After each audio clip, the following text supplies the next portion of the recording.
And we're back. I'm your host, Jeezy, aka Jesse, aka whatever the fuck you want to call me.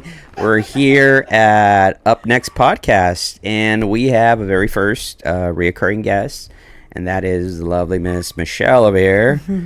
So go ahead and introduce yourself, or reintroduce yourself for those that have already listened to the first one. So go ahead. All right, it's Michelle back in the house, better known as Tom, our MC. I mean, call me what you want to call me, honestly, at this point.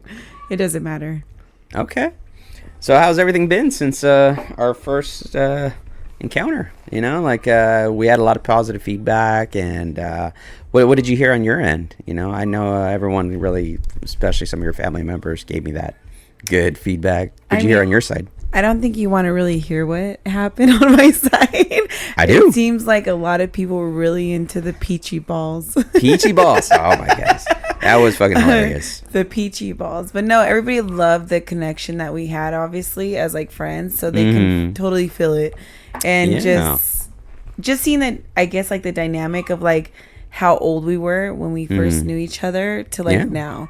And been like just time. seeing how we just flow. So I think everybody had something to say, especially knowing us. Yeah.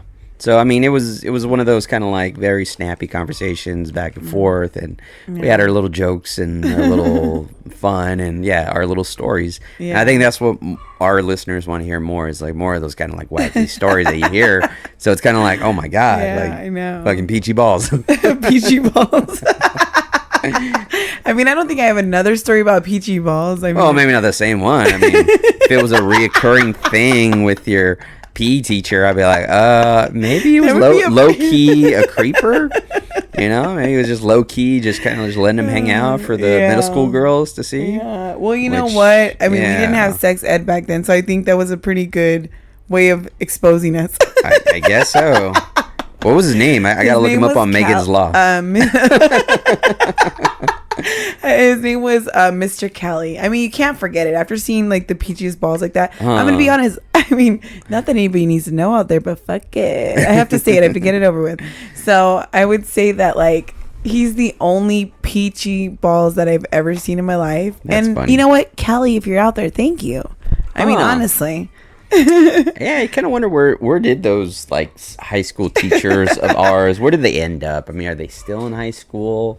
Are they pursue their dreams maybe elsewhere? You know, you just never know where life takes you. You know, you start one way and then you're just on the other side of the world. So you know what? I actually had both. Sorry, I'm so busy drinking over here. I know. I was over like here drinking, having some ice chips. You know what's funny? I'm not gonna lie to you. I was like thinking, like, man, these fucking strawberries are so hard to get out of this bitch. And I was thinking, like, I wonder if they heard me. Cup. Yeah, you probably have to open the cup. You can't go through the straw. No, you know what's funny is like, I went to go get Del Taco because I'm such a fat bitch that I was like, fuck that. If I have to come to Jeezy's, I need to fucking eat. You know, I just came from work and then like I'm addicted to these fucking drinks. Like now the strawberry lemonades, and I was never addicted, but for a fucking $1.39, I'm addicted. Yeah, they taste really good. And then plus you add a little vodka in there, boom. I mean, honestly. So it's your fault. That's why I'm like kind of like the vodka is really getting to me. Well, there's a second drink in the mini fridge. I'm ready for it. Go ahead whenever you're ready. And then just so everyone knows, we're going to try this new kind of game to help our linguistics, our communication skills. So anytime Miss Michelle says, long story short. Oh, fuck. She's going to take a drink. Oh, shit. Hey, you know what? Just for the listeners, I'm me drunk as fuck. I'm gonna so drunk. I'm gonna take some tallies too, so that way you can count them. So you know we're all about like improving our like verbal skills. So given my last episode, I think it's gonna be really good. You know, you just kind of work on your or pause words. Can I like say if I'm giving an example, like long story short, I just can't say it. Period. Yeah, you can't say it at all. Like not even right now saying it. No. I'm having a problem. I'm not being like fucking withdrawals right now. Saying long story short, you could just make the story short. What if I say you go. I'm making this in story other words, if you're self-aware, it's running too long, too much detail.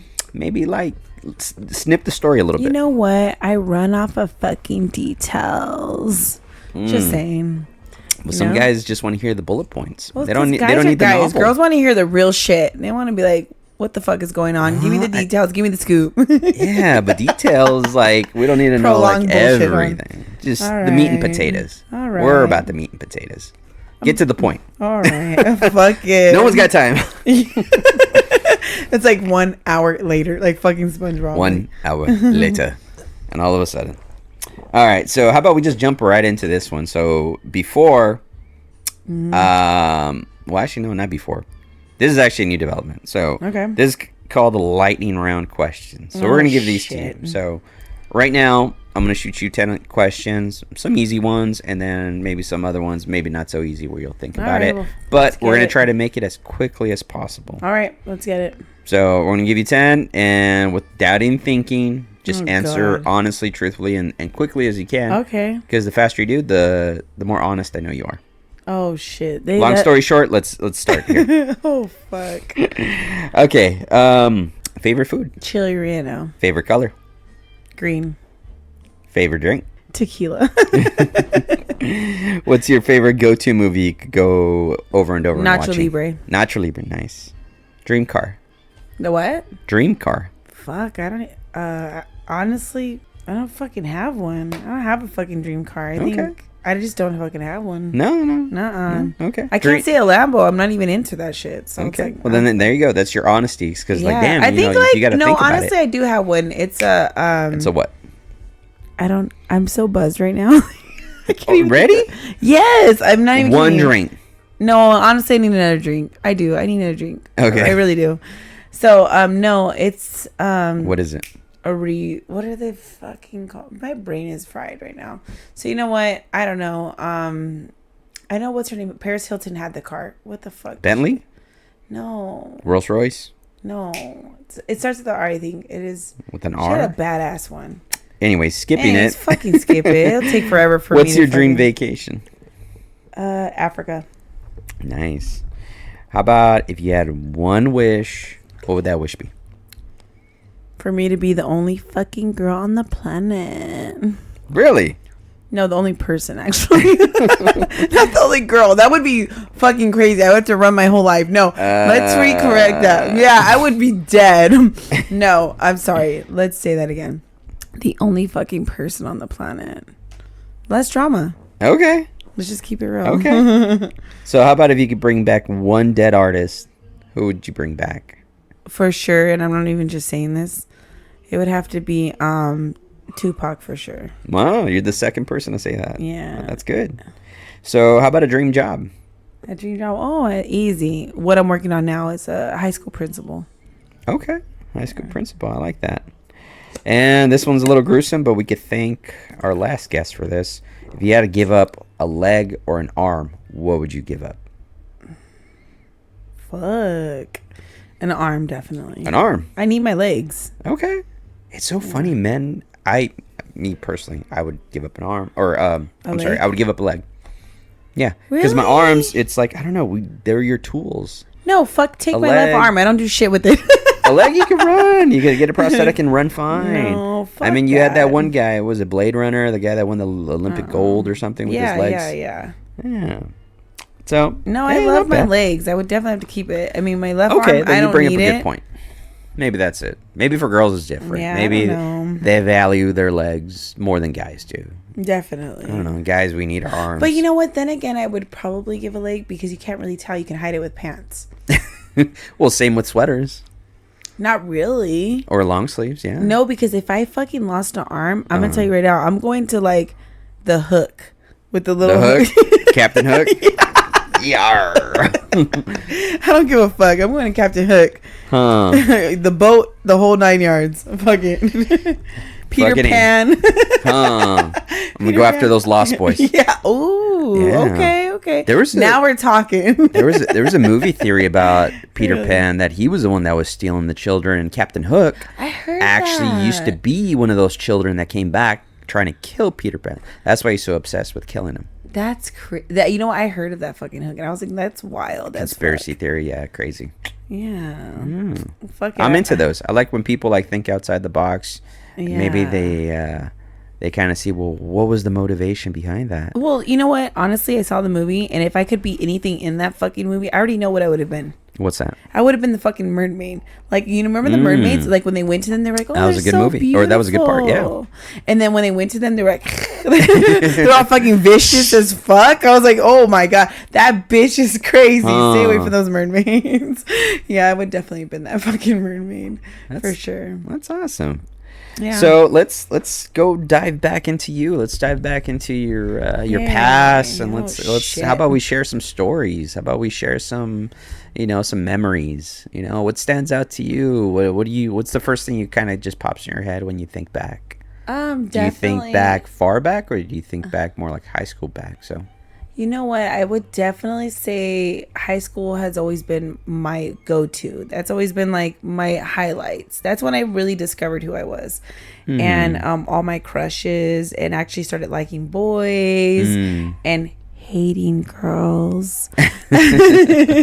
No, you know what? I've always been such a fucking tomboy. So it's like, it was really hard for me to click with a lot of girls, because a lot of girls, if you weren't straight up or blunt, I just didn't know how to fucking receive you. I didn't know how to receive you. I was just like, what are you saying? Just fucking say it. Like, honestly, like, what are you trying to spew, or what are you trying to beat around the bush? Just give it to me. And matter of fact, you know what? I just actually, oh my God. Go ahead. So I actually just got in a group. Like, I had a group in like 9th grade, 10th grade of these girls. Okay.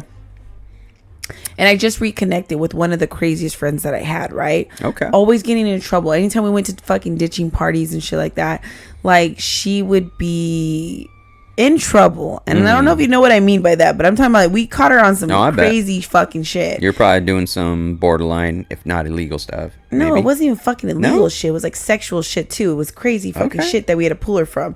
So I just, yeah, crazy shit. And so, like, one of them, we were just talking about it, which is kind of weird that we all got in a group and talked about this shit that we never brought up for years. We ended up going to this party that Bert actually invited us to. Our friend named Bert.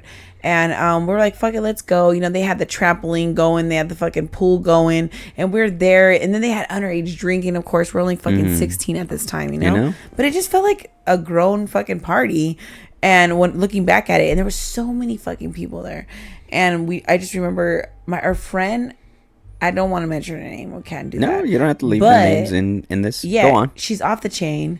But she was always getting us into trouble. And what I mean by that is, man, if you had to spew her character, I would say it was definitely outrageous and very sexualized, and we had to stop it. So and we were like, what the fuck? Well, so discovering your sexuality at your early age, you're wilding out, you're just like totally wilding out. But then you got to remember, you have other girls with you, so it could spew a really bad name on you. Yeah. So here we are at this fucking party, we're dancing away, fucking I pushed somebody in the pool. It was all bad. It was a really crazy fucking situation. Why'd you push him in the pool? Were you trying to be funny, or were you just trying to be a dick? I was trying to be funny, but I realized at the end, like, wow, I should just not have done that. That was a dick move. I mean, looking back at it, I really thought it was really fucking awesome, but I mean, that was a dick move. Who was it? Was this a guy or a girl? It was a guy. Okay, well, I guess they could tough it out. Yeah, he toughed it out because he was just like, you're cute. I was like, thank you. Bye. I'll go.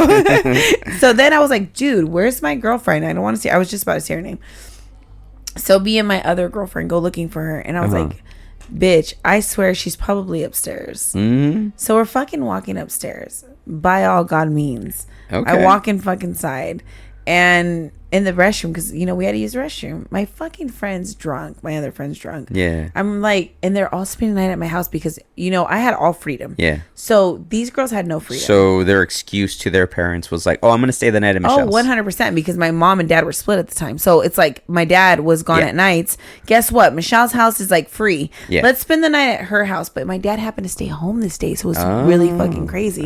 And so my dad was like, where you going, Michelle? And I was like, we're gonna go out with some friends. I'm not gonna tell him where the fuck we're going, but I was like, all right, bye. So we leave, and my dad, I'm not gonna lie to you, he was always like smiling at my friends, you know what I mean? Like, he knew they were cute. And so I was like, all right. And he would just not let me dress a certain way, but I did, because I took it off, Dad. I was super bad. I had sweats on, then took it off. But he found out the truth at the end. Of course, so girls do that all the time. They wear big old baggy sweaters, and then they get outside, and then I was stripping on my way out. I was like, oh yeah, I had a backpack, I was ready to go. And so I was like, oh, I'm going to this party lit. So then I show up, like I said, we walk into this restroom, we go upstairs, right? Yeah, what happened there? What did you see? me. I don't think I could tell you what I really fucking saw because I No, don't think you you're can gonna be want to see. honest. Okay, well, my friend was giving some. You know what? Some, and I'm you know like, what?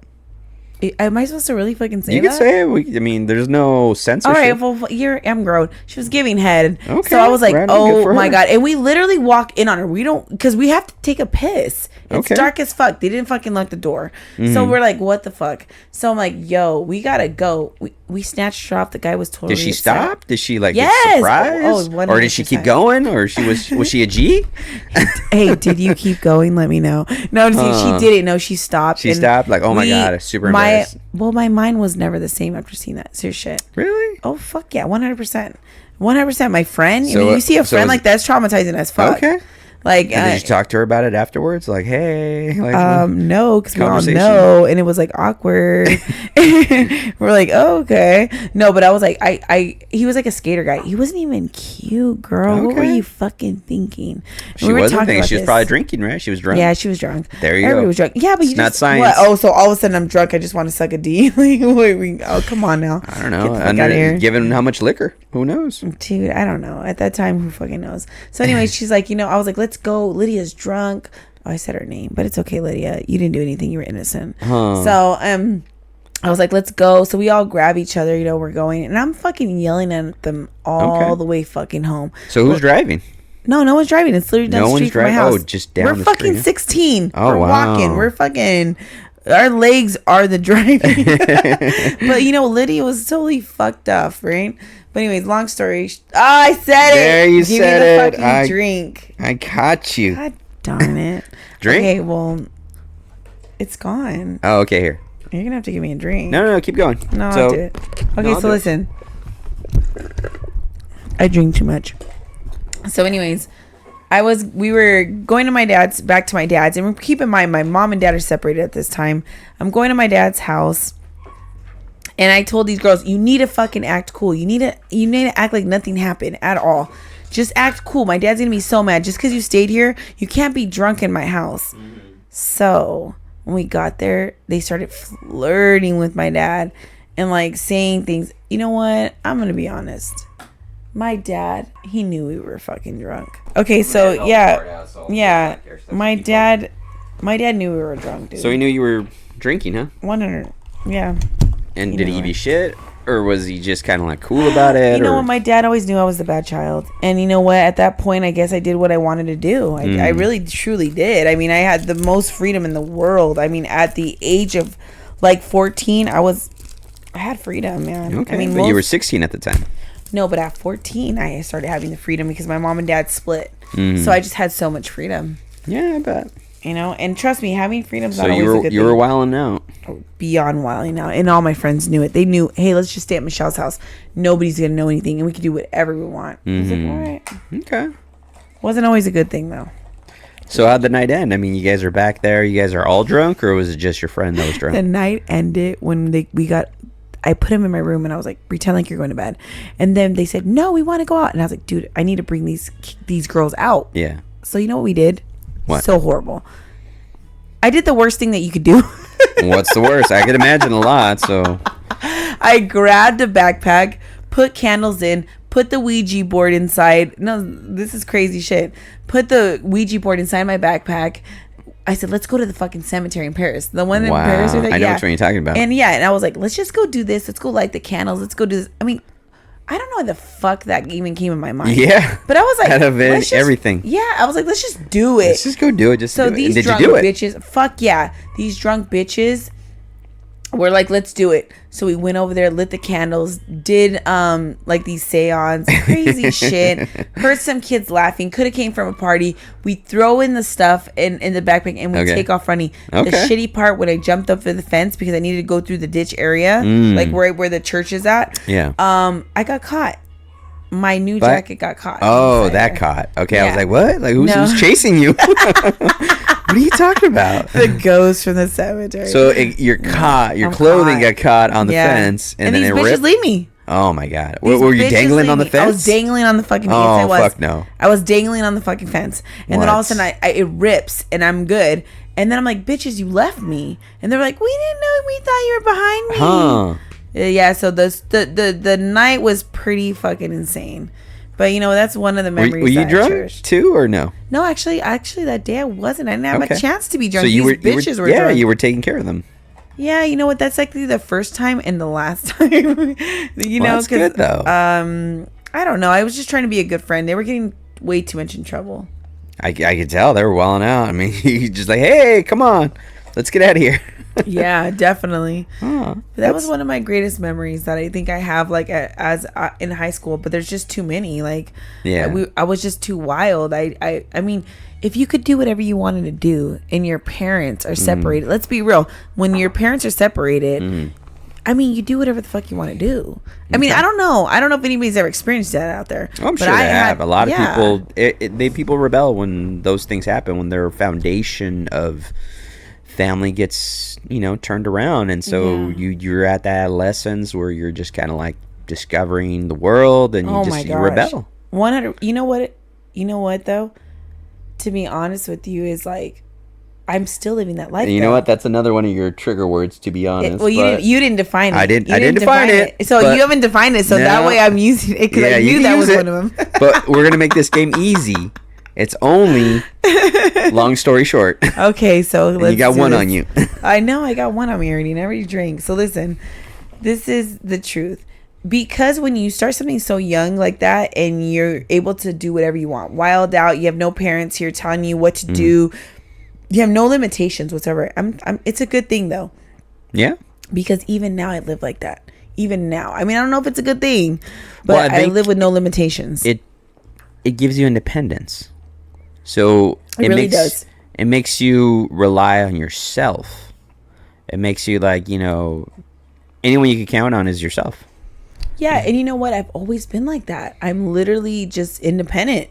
And like I'm still wilding out at my age 37. And like I mean, but people don't agree with it. I mean, I'm not wilding out like I was back then. Yeah. I was going to say one thing is like you're a kid, you're discovering the world. Yeah. Now you're just, you're changing, you're evolving, you're discovering new experiences.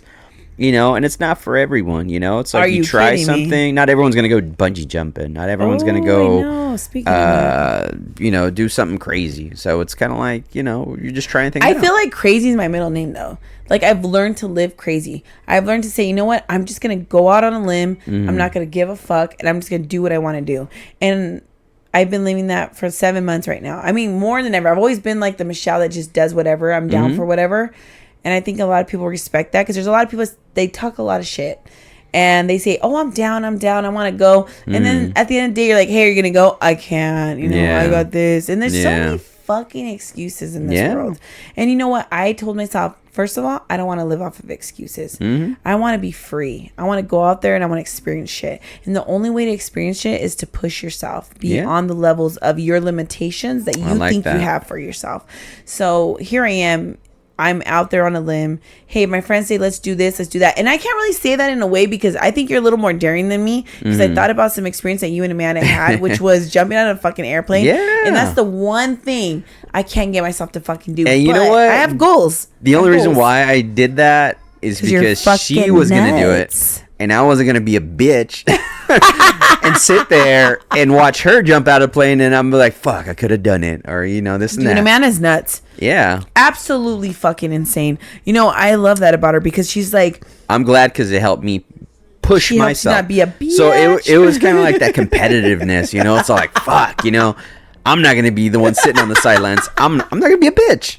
I'm going to jump too. Right? I'm not going to be a bitch. Yeah. If Amanda's showing me that she's hardcore, exactly. I can't be a bitch. I can't do it. I got to get in there. Let's be real. You need a woman like that, though. Yeah. I think we need someone that always pushes. So it's going to be like your counterbalance. Yeah. So it's kind of like, what you don't bring to the table, they bring to the table. And then, what they need from you, you bring for them. I mean, not putting your business out there. I don't like that. But just because I'm your good friend, I'm going to say this. Go ahead. I feel like Amanda, you're her piece. You're like the balance that she needs because she's more wild like me. She needs that tameness because it's funny you say that because when I first met her, it was actually her cousin that made a comment about it. It said like, hey man, like you really came in and just really calmed the water. See, I told you. Made her calm. I'm like, really? I was like, I didn't know that. Yeah, because me and Amanda are really alike, more than we can imagine. Yeah. So like,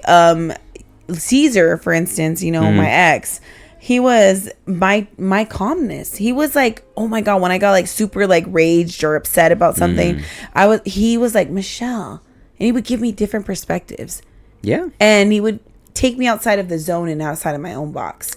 And I was like, oh shit, I wasn't even thinking like that. Yeah. So, you're definitely her piece. But I want to say that she's definitely your entertainer. And what I mean by that is you experience a lot of shit because she wants to experience a lot of shit. She's not afraid. She's not timid. So it's kind of like, true, you catch yourself honestly doing those things. Yeah. Here's my thing. I'm a guy. Most guys, they're fine. Like when you see those memes, here's what I mean. Like you can see those memes like, hey, a guy has just a room, a TV, and a chair. And that's all he needs to be happy. That's all a man needs to be happy. That's not true. That's simplicity. No, that's not true. Here's my point is like, that's it's simplicity. Not true, girls, because a guy wants cooking, sex, and they want all that shit. So that's not true. It absolutely is true. So here's my point. Well, then all I have to do is buy the next person a fucking chair in a game, and I'm good to fucking go. Thanks for the secret. We're good. We are so good with just the bare minimum. Wow, you know what? Because we don't ask for a lot. Women need flower petals thrown at them. They need to be worshipped. No, that's not true. Yes, they do. Oh, hold up. Times. See, Jeezy's forgetting one thing. Oh, we're going to have this battle of the sexes over here now. I'm ready. Yo. Okay, tell me. Fuck it. Okay, so let me tell you something. That's going to be your other trigger words. Fuck it. I'm going to write that one down. You can't take that away from me. That's my shit. Okay. Fuck it, or long story short, definitely long story short. Okay. But anyways, fuck it. You can't. Okay, so look at everybody wants to live for the fuck it moment, and we can't do that. We can take that away. That's not even a trigger word. That's just like my shit. So look at the end of the day, I didn't say it. Ooh, I was about to say it. No. At the end of the day, what? At the end of the day, you're forgetting that there is those girls that you're talking about that want to be worshipped on pedestals, whatever. Yes. But then you have... Well, they just want to be felt special. Everyone does. No, fuck that. That's universal. At the end of the But how much level of special do people want? I don't want to feel special. I don't want to feel that. Matter of fact, I just want to be respected. You don't want to feel special? No, because I feel like if you're always looking... No, I mean... Because you know why, guys? Look at audience. I am fucking special. No, everyone wants to feel special. Okay. But you can't always look forward to that kind of shit. And you said that's I'm really grateful. Everyone wants to feel priority. They want that priority. But my dad raised me different. He did. He raised me different. Like I'm telling you, there is a percentage of girls like us out there that are totally tomboys. Like. Okay, but what does that have to do with what has to do with what we're talking about now? Because we're rough. We're fucking okay, but I'm telling you right bitches. now, like everyone, it's a universalness to always want to be desired, to feel special, to feel wanted. Those are the things people want. Okay, how much of it depends on the person. How much of it? How much of it depends on the person. You know what? I mean, there was a time where I maybe did care about all that stuff, but. Right now, I want to say I don't care about that. It's like you either accept me or you don't. You desire me, you don't. And there has to come a point where you do feel like that. You got to get tired of wanting to always be accepted, wanting to always be like feeling special because then you're just putting yourself through that bullshit of like if you don't feel that, then all of a sudden you feel some type of fucking way. I don't want to feel that anymore. So I kind of like trying to close that out in my life and was like, you know what? It's how you make the day. And so today, that's why I gave the greatest example on my Instagram was like, I realized I was playing with the kids out there acting fucking stupid. And then all of a sudden I said to myself, when I took a picture with one of my teachers, I said, work is like a big playground. It's how you fucking make it. It is. It's perception. It's like if you can make your day-to-day a game, make things fun. You have to look at it through the eyes of kids. They probably look at things as like a new discovery, a new adventure, or something to discover. It's like how people approach things. It's a big thing. So more of this fortune cookie wisdom that I'm going to pull out. Oh, I love it. Hey, Kiara, I'm just letting you know right now. So when you're listening, he's pulling out the fortune cookies, which you absolutely adore about Jeezy. So go get it. So it's like Neil deGrasse Tyson, I probably butchered his name. He had this great thing about just how to approach things, how to view things. It's like if you approach something, someone that gives you like, hey, I need you to learn this because it's essential to your work and it'll help speed up production. They'll either approach it like, oh my God, I have to like learn something new and I don't want to, it's going to take time, or people discover it and view it as like, wow, this is something new. Like I could totally get into it. I could totally save time. I could totally just find something. So it's like your approach, your perception, it really helps define your reality because you're viewing things one way. You view it as like, oh my God, it's a chore. I got to see this and it's one more thing that I don't want to do. Or you can view it like a child or something enthusiastic, something with some, like, hey, I get to save time by learning this one thing that may take time to learn it. But overall, I'm going to save time because this is a new thing, a new software, a new way of kind of looking at it and just, enthusiasm. Enthusiasm helps so much. So, you're that's my right. point. There's my little fortune cookie of the day. Just, if you Kiara's going to love it. I'm telling you, she takes all of it. Yeah, that's good. It's like if you could view things, with just enthusiasm rather than just despair.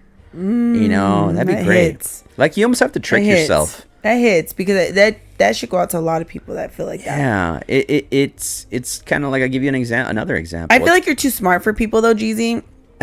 Well, I try to break it down. You're too smart. You're trying to break it down like in a dumb format. Yes, but here's the thing. Here's a quote for Einstein. Oh shit! Okay, so more fortune cookie stuff. This is Einstein himself. So if you can't explain something in its simplest forms, then you don't understand it yourself. 100%. But even what you just said, the dumbest motherfucker still. Oh, I know. There's no limit to dumbness. I mean, they're gonna be like, "What, dude? What do you say?" I don't know if it's become dumbness. No, What? seriously.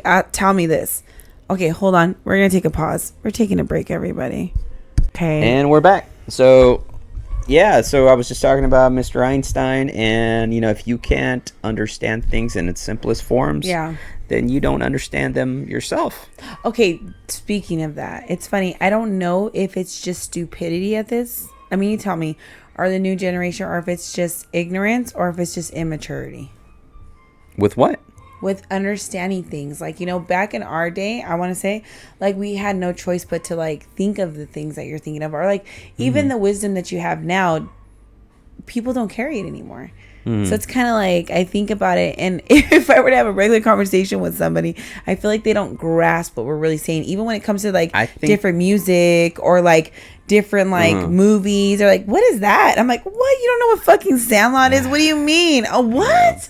What? Here's like, the thing. The world has out. Evolved. Yeah, it okay? has, definitely. So here's my meaning behind this. Because obviously we're living in one big social experiment.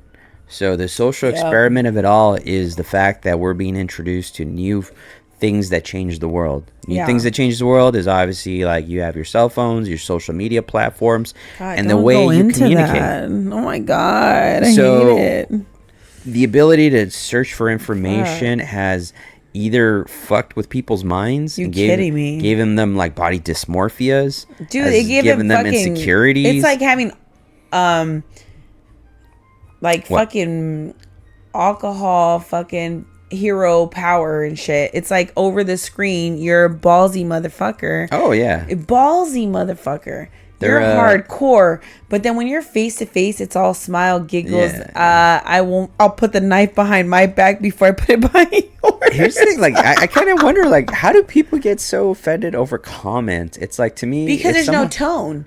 There's no tone. Yeah, exactly. There's no tone. You don't know how to read it. So when you're saying something, you could be saying something in the nicest way, like, bitch.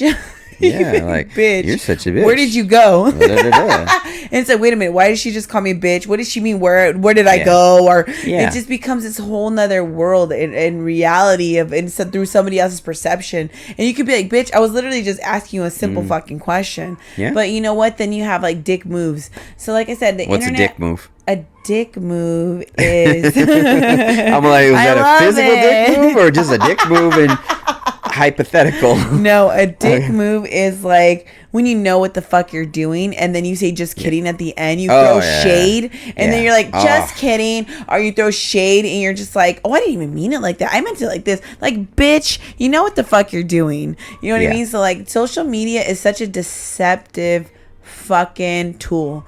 It is. And it really is. Like, unless you're on the phone with me or you're face to face, like, bitch, I don't know how to read you. Like, you know honestly. What? I recommend people who are listening, if you ever watch this documentary on Netflix, it's called Social Dilemma. It actually breaks down the whole like algorithms designed to keep your attention on social media. So it's kind of like your little eco bubble.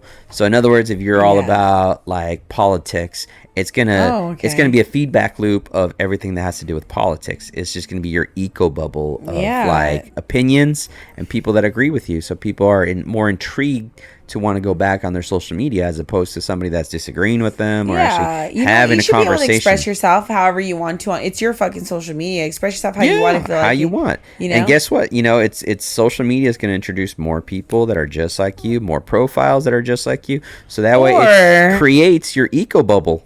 Or it's going to create your enemies or your friends. It's divisive. It is, because you know what? Speaking on that, I would love to speak on that. So, you know, just to let let me pump the brakes a little bit. Let me pump the brakes a little bit. Here are the three things I try to stay away from. Politics. I'm not going on there. There's nothing. Religion, I don't care. Nope. And not going on sexual there. orientation. Nope. Not going on any So of we're not going on any of those. You know why? Things. You know why he just mentioned those? Because they're boring and nobody wants to fucking hear about those. They're divisive and controversial. And nobody gives a fuck about those. Nobody cares about that. I don't care. What were you going to say? So what was I going to say? You know, like for instance, social media represents somebody a certain way. It's through perception. And what I mean by that is like, for instance, their profile. So they put on there what they want. And that's like, hey, world, this is who I am. These are the likes. I don't know. No. I don't want to say it's like, it is. If I put this on there, this is who I am. What's on there? No. I don't want to say if you put this on there, this is who I am. I mean, but it's somewhat. You're telling the world somewhat of who I am, but it's not everything I am. It's not everything I am. It's a sliver. It's not everything I am. But it's, in other words, you're expressing. So if you have people that are all about like, you know, their team, their sports team. Hey, this is who this person is. Yeah, it's a little bit of them. I'm taking it as me because I'm grown. No, it's not, because there's obviously more to a person. Exactly. But I'm saying it's showing who you are by what you post. So what you post, that's the pattern. Well, you know what? Like, that's the only data or information available that says this is you. Yeah, that's true. But you know what? Then your true friends will always know who you really fucking are, besides the fact of shit like that. There's a social media you. Yes. But then there's the real you that people don't know, because the only way you know that person is by talking to them. Exactly. And sharing a conversation. Going out with them, spending time with them. Friendships. I got it. Yeah, you got to share stories and you got to have like context. And I don't think a lot of people see the context of like, okay, there's more to this person than just a fucking photo. This two-dimensional than her nakedness photograph. I mean, no one's posting no nakedness around here. I mean, like, no, what I'm saying, you know, because I had read into like an issue, like that's what I'm saying. What the issue? So the issue was me posting on, you know, I have a Camaro. It's only a 2018, and we're in 22. Just to let you know, okay. But anyways, it was one of my cars. But anyways, was that another one? No, that wasn't my shit. That wasn't my shit. But you know what? I wrote it down. Okay, I wrote it down. That wasn't my shit. That wasn't my trigger word. So, anyways, Go ahead. Well, going on. Long story short. Going on. You know. I lost my train of thought. No, I got it. Your car. So here I am in this car. I put this wonderful background, which everybody's like, oh my God, where'd you get that background from? And I'm like, you know what? You would not even know where I did. And I'm not going to give it away. I'm not even fucking telling anybody right now. But I went to this place in Paris, okay? And so I was like, let's just do it. Brooke's like, come on, let's take some pictures. And I was like, let's do it. So I put this fucking outfit on. I almost said it. So, almost. Good thing you cut yourself. Yeah, I got it. This is how we learn to speak better and have better communication skills. So I take these pictures of myself and I put them up. I'm excited about them. Like, they turned out pretty amazing. Not to brag at the age that I'm at, okay? And then all of a sudden I put up these other ones of Coachella. Oh my goodness, we had so much fun. Shout out to Coachella. We'll talk about it. We'll put a pin on that. Coachella's next, but go on. Put it up, you know, and the person decides to tell me that she had to block me from TikTok. Your racy pictures? Because of those pictures. Because you're on a car doing, what's that? Modeling. No, what's that music video that was so famous for that? 80s video. I don't know. It was Tawny Katane. It was White Snake. Oh, Here we go. I think that was the name of it. It was Here We Go. Like, back on my own. I don't know. I'm a really? horrible singer. But yeah, if you look it up the YouTube, you'll see it. It'll be like, yeah. So you know what? Guess what? I put it up on my fucking Instagram, and keep in mind I didn't put it on fucking Facebook. It's all family oriented. I could have. Facebook is family. Well, no, it's not even that. I thought to myself, only old people go on Facebook.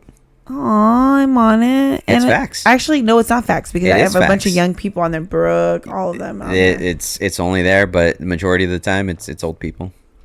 Well, anyways, I still have it. You know, I am my dad. When you get friend requests from your parents. Yeah, that's where my dad is at. So you know what? I thought to myself, does he really want to see this, or is he gonna get lit when he see this? There you go. Like, this bitch, like this child. What the fuck again? Like, he can't tame me, and that's the thing about my dad. He can't fucking tame me. He wants to tame me, and he can't tame me. Well, no one's trying to tame you. You're your own person. Are you kidding me? No That's not trying to true. tame There's you. so many people trying to tame me, but I get it. You're right. I do agree with you. I'm my own person. You I are get your to do own what I want, person. but doesn't mean people are not trying to control me and tame me. It's No one's trying to control you. Whoever is, they are controlling people. No, and you I don't want those agree. people. No one's trying No, to control you. I don't. You perceive it. They have their opinions. They remember the old you. I know. But you're not the old you. You're the new you. I'm not. I'm new. I don't think a lot of people. Well, I want to say a good 70% respect it. The other 30% are like, who is she anymore? I don't know her. And I'm like, shut the fuck up. Just because of the way I dress. Do you feel you've changed a lot? You know what? I think I have. I do agree with that. But I also know that my heart's never changed for people. Okay. Like, my heart's always stayed the same. I've always been you're still you. You know, loyal. I've always been the counselor. Yeah. You know, so on and so on. So, you know, I think I've stayed the same as far as my heart. So what do you think people's biggest problem is then? Honestly, I love it. Is it just because you're not the old you? Is that No, it's because a lot of people were like, oh, we're all about family. I'm still about family, bitch. I'm still about family. But the thing is, I think it's the freedom that I have. It's the separation that I had from Caesar that they didn't like. And it's the knowing is Michelle's single. She's out there. She's doing what she wants to do. It's the freedom. And so I don't know if it makes them nervous. I don't know if it makes them feel some type of way. But at the end of the day, like, that's what it is. I think it's just expressing myself in a different manner. Expressing myself in a more freedom, crazy, sporadic, just life. You know, I want to live life to the fullest because you don't know when it's gonna go. You don't know. You don't know at any minute. So I'm gonna do what I want to do. I'm gonna do what I want to do when I want to do, because you know what? I'm fucking grown. Here's the thing where I always give my advice as well too. I'm living for those that aren't living.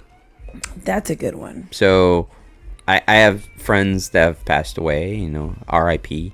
Yeah, and because of that reason, I mean, it helps motivate me. I mean, I think it gave me a little shock trauma when I was a little kid, and I had one of my cousins. He got shot, and we went to go see his funeral. Aww. And my mom kind of gave me this little heebie-jeebie thing, this superstitious thing of like, oh, you know, like, you have to go to the casket, you have to see him. Wow. And then, like, if you don't, you're gonna get nightmares. And I was like, oh shoot. Okay, I was like, well, thanks fuck, for scaring me, Mom. Yeah, I'm going right now. Actually, matter of fact, I'm gonna run up there. I'm gonna do the whole fucking 9 hours. But you know what? I give her credit because that sparked something in me. That sparked, like, you know, it's like, yeah, you don't have to. I mean, because he was like 17 when he passed away. So he's like somebody like, oh fuck, I'm like not that old from 17. Yeah.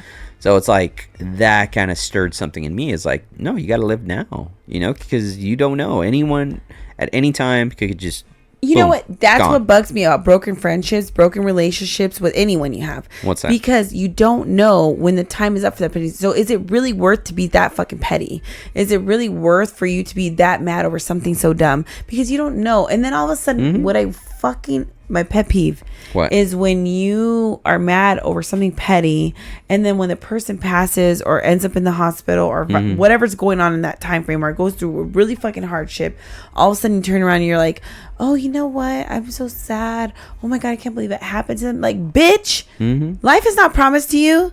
Like, what the fuck do you mean? You should feel like, some type of way. And so, like, for me, I try not to put that baggage on anybody. I want everybody to express herself and be who they want to fucking be. And I'm always trying to be positive, but you know what it is? The world's so used to, like, seeing negative that they rather receive that than the positive. Let's be real. I don't know. I mean, I guess. I mean, if you're positive and you're trying to stay on that positive note and you're grown, you're going to be like, I'm trying to stay on that note of staying that.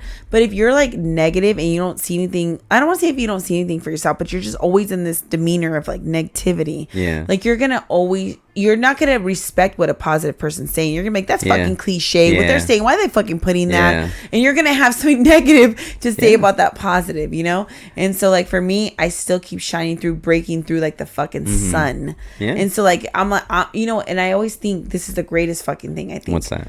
See, darkness can be everywhere. Given fact, it can be dark.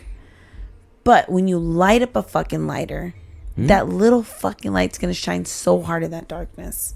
Do you know what I mean? Like, darkness can't kill light. It can never fucking kill light.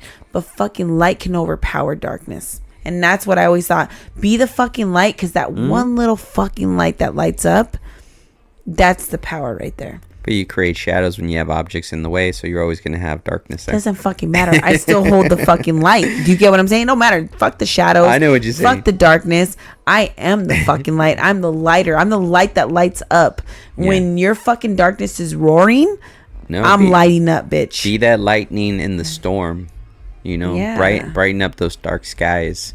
Shine through it all. Yeah, fuck that. Hey, you know what? We are the fucking light. I'm telling you, like, you got to be the light. You got to be the positive. Because guess what? In a negative fucking place, there's so much negative in this world. Like, guess what? I counteract it and I say, you know what?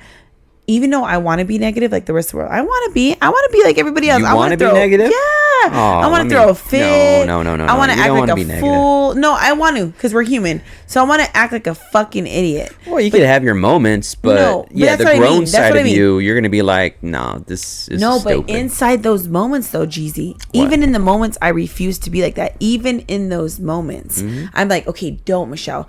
Don't give in to that shit. It's easy to act out. Exactly. But it's more adult. It's more, it shows your character if you shine through that. Dude, like I said, I'm the fucking lion and I'm the light.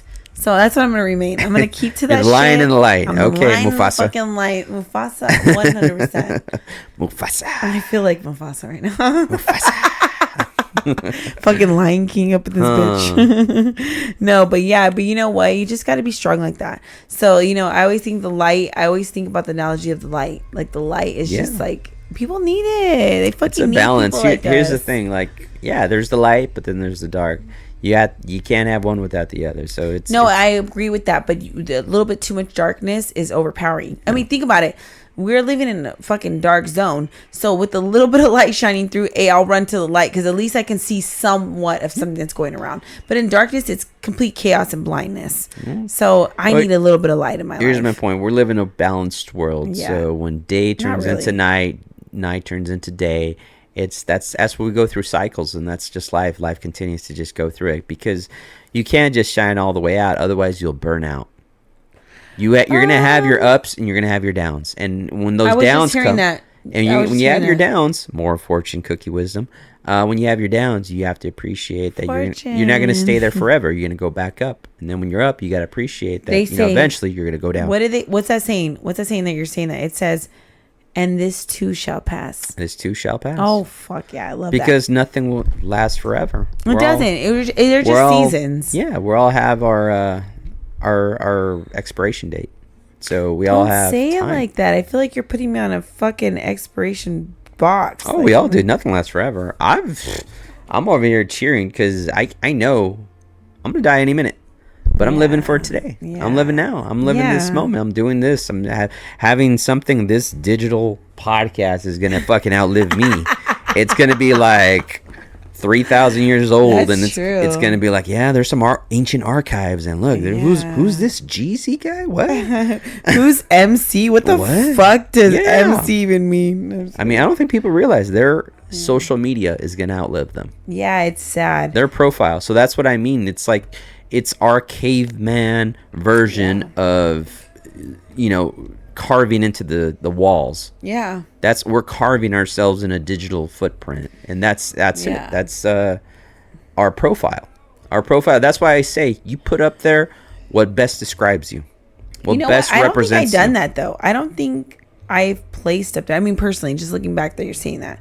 I don't think I personally put up there what projects me, like really projects me. I think. So you think it's more like just superficial stuff, just selfies and no, I do. I do feel like that. I feel like I'm shallow, kind of in a somewhat sense. Okay. Like I'm kind of like, hey, this is a little bit of me, but I'm not gonna give you everything that I am because I don't think it's worthy to give somebody everything. No, here's what you do. I mean, you post friends and family. No, of course, no, I do that. Those are the things that mean. Like, there's stuff that I don't post, like for instance, like the other day I was worshiping and like singing a song to like God, and then I was playing piano. I didn't post that. So there's different things that I won't project out there because the world's not ready to see that or hear that, because it's like, how do you show this provocative side of you or like the sexy side of you? So in other words, mixed with church, like what the fuck? Like it's you're contradicting confusing. Yourself. Yeah, in a way it could be perceived like that, but it's not. But you know what it is? It's a shallow mind, not being able to pick up that there's so many dynamics to one person,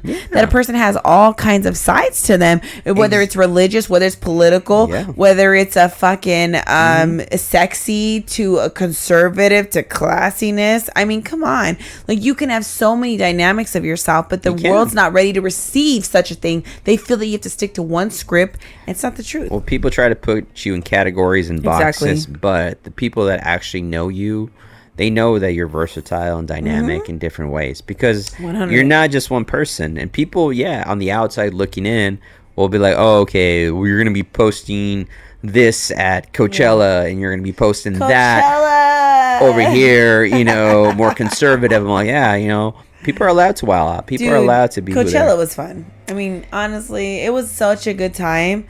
Like, I was eating like a fat bitch. I don't think people realize what a fat bitch I am. No, here's the thing about that, because honestly, we were all doing the same thing. Because because I was asking everybody around, like, we were all doing a lot of walking. And you know what? We're burning a lot of calories, and then we're just always hungry because of that. But Jeezy, I'm always eating. Like, I'm a snacker. So, like, I had a great time. You know what? I'm going to be real. There was some really fucking sexy bitches there that were skimpy as fuck. And there was that girl I took a picture with. Super cute girl. Mm-hmm. And, like, sometimes, I mean, I don't even know if I want to say this on the record, but I'm just going to say it. Like, sometimes I'm like, damn, I should be like a lesbian, because like these bitches are hot as fuck. Seriously. And I attract, it's really weird, and this is going to sound crazy.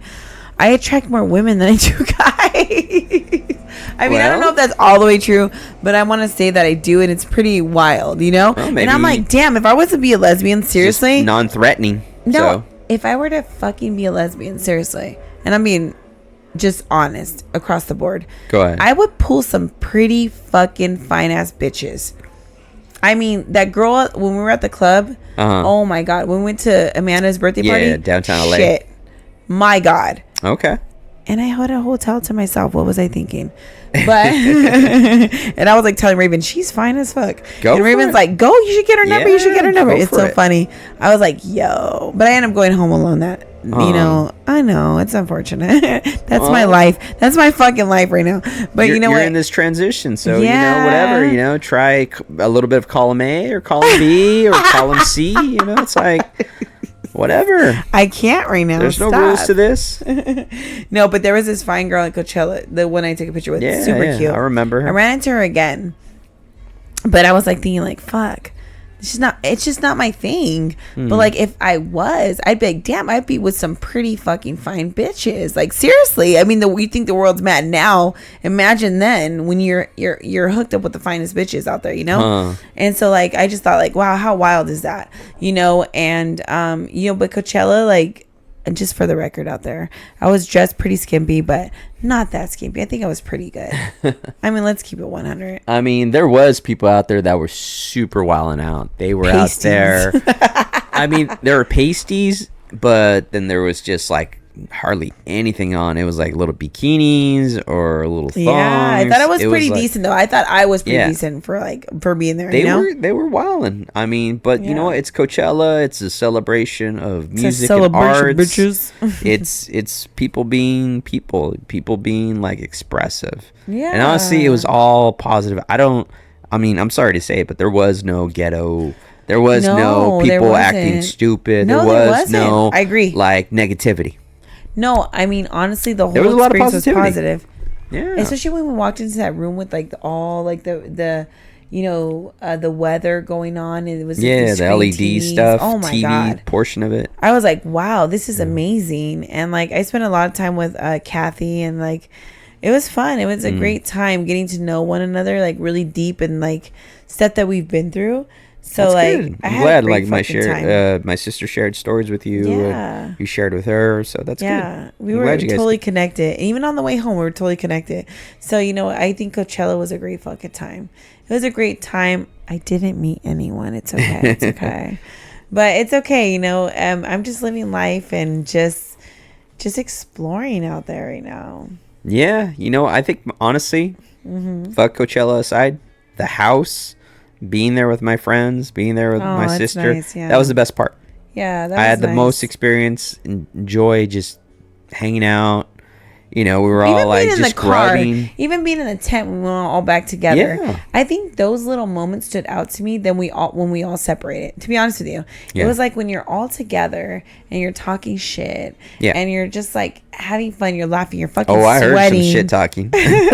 You're fucking sweating. Or you're pretending to be asleep and then you hear all the shit Oh talking. shit! We were talking mad shit about Mad caca. I was like, what? you, dude. I Okay. knew you were awake though. I warned them. I know you were. Told them. I heard you. Told them. I was Because like, you he's did awake. say it. You whispered it. You're like, oh, he's probably awake. No, I knew you And, were awake. I I'm not dumb, 'cause absolutely was. even I would have been fucking smart enough to be awake for such a thing. Well, you guys went in there with so much Power. loudness. Yeah. So much loudness. I was like, okay, whatever. I'm gonna try to still stay awake or Yeah. still go back to bed. And I just kind of was just like banging on the counter, opening up food or chips, cracking I'm open always another eating though, beer. like a fat bitch. I was like, dude, And I'm I was hungry. like, damn, I'm trying to sleep. Like that's how We didn't tired I care. was. We didn't care. I was And then- that tired. I just knocked out on the couch. We just didn't care. We were just doing our own thing. I think that's what it was at the end of the day. Yeah. Just doing our own thing. So you know, skipping past Coachella, coming back home, and then posting up shit reminded me like, wow, what a great time. There goes that social media power though. That was that What? social media power of like sending it out, and then What power does it have over you? Oh no, I mean like you know, like the comments. Or what is the comments? It was like a lot of people don't know, but there was a lot of great things that came out of it. It was like, oh my god, I love your outfit. Oh my god, you guys look like you had a good time. Yeah. How was it? I'm going to Stagecoach the following week. So there was like a lot of things going on, and I was like, oh nice. And then there was negative, which would be the hit of like, oh, you shouldn't be dressed like that. Yeah. And it was kind of like, Yeah. you know, for my response to that now, thinking about stuff like that, it was like, all do forgive me. Shut the fuck up. I'm fucking 37. I don't need you to tell me how I'm gonna fucking dress, how I'm supposed to live. Yep. You don't pay my fucking bills. You don't go to work for me. You don't feed my fucking children. You don't invest anything into my life. But here, let me So pause I'm you gonna real do what quick. I want to do. Let me pause you real Yes. quick. So it's like you could take that with a grain of salt. People are gonna have like again, like I told you, it's like it's opinions. It's like an asshole. Everyone has them, whatnot. But it's Do we really? your character that allows that opinion to fuck with you. Yeah, it's true. I've always said it. That is, you know, you always came to the wisdom when it came to that. So here, I'll go know? back to my other little Yeah, tell fortune me. cookie nugget. Oh, I wisdom. love it. Come on now. Wait, hold on. Before you do that, Okay, I go have ahead. to do this. Kiara loves that shit. And then that's why I got to mention Kiara. But then I got to mention Joe. Because if I don't mention Joe, he's going to be like, you didn't mention me. You mentioned everybody but me. So, yo, you got Michelle in the house. And you know what, Joe? The shout out's for you. We know you Shout do out what you to do. Booty do. I reached out to Joe, And he didn't reply back, but that's probably because Joe's of off the social media. chain.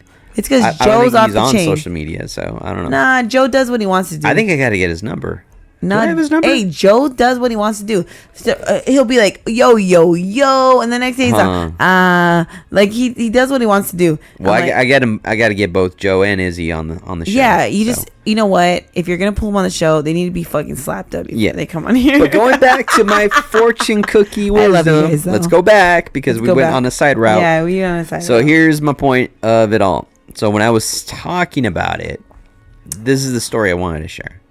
And I probably shared it. I don't know. I probably share a lot of these stories over and over. But this is the one that stands out to me the most. Talk to me. So this is the thing where I tell you it's within your character to allow it to fuck with you or not. Yeah. So here's my point with that. It was a story. There was this guy. I was in traffic. I look over. The guy's singing his heart out. Oh. Guy's just, just jamming out to the radio with all his body. You know, when people are singing, they're singing with their whole body. Yeah.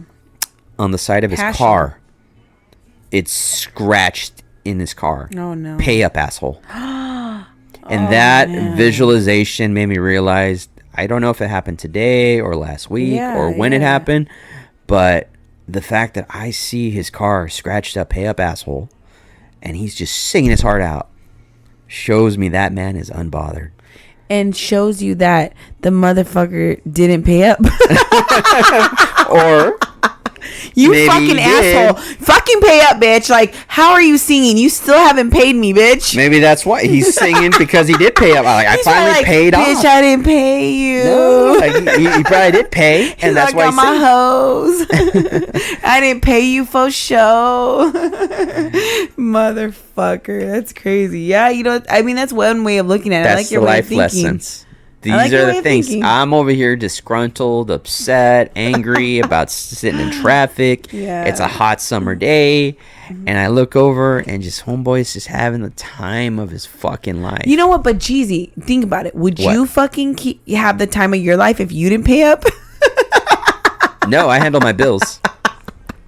I'm saying the motherfucker was happy. He didn't pay. He was like, I don't gotta pay shit. Are you kidding me? I'm gonna fucking sing my fucking heart out. I saved $1,500. I didn't pay child support or the bills. That's what I was thinking. Fuck it was it? You know it was child support. That's where I was gonna say. So it's kind of like, fuck yeah, I'm gonna fucking sing. It had to be a crazy baby mama.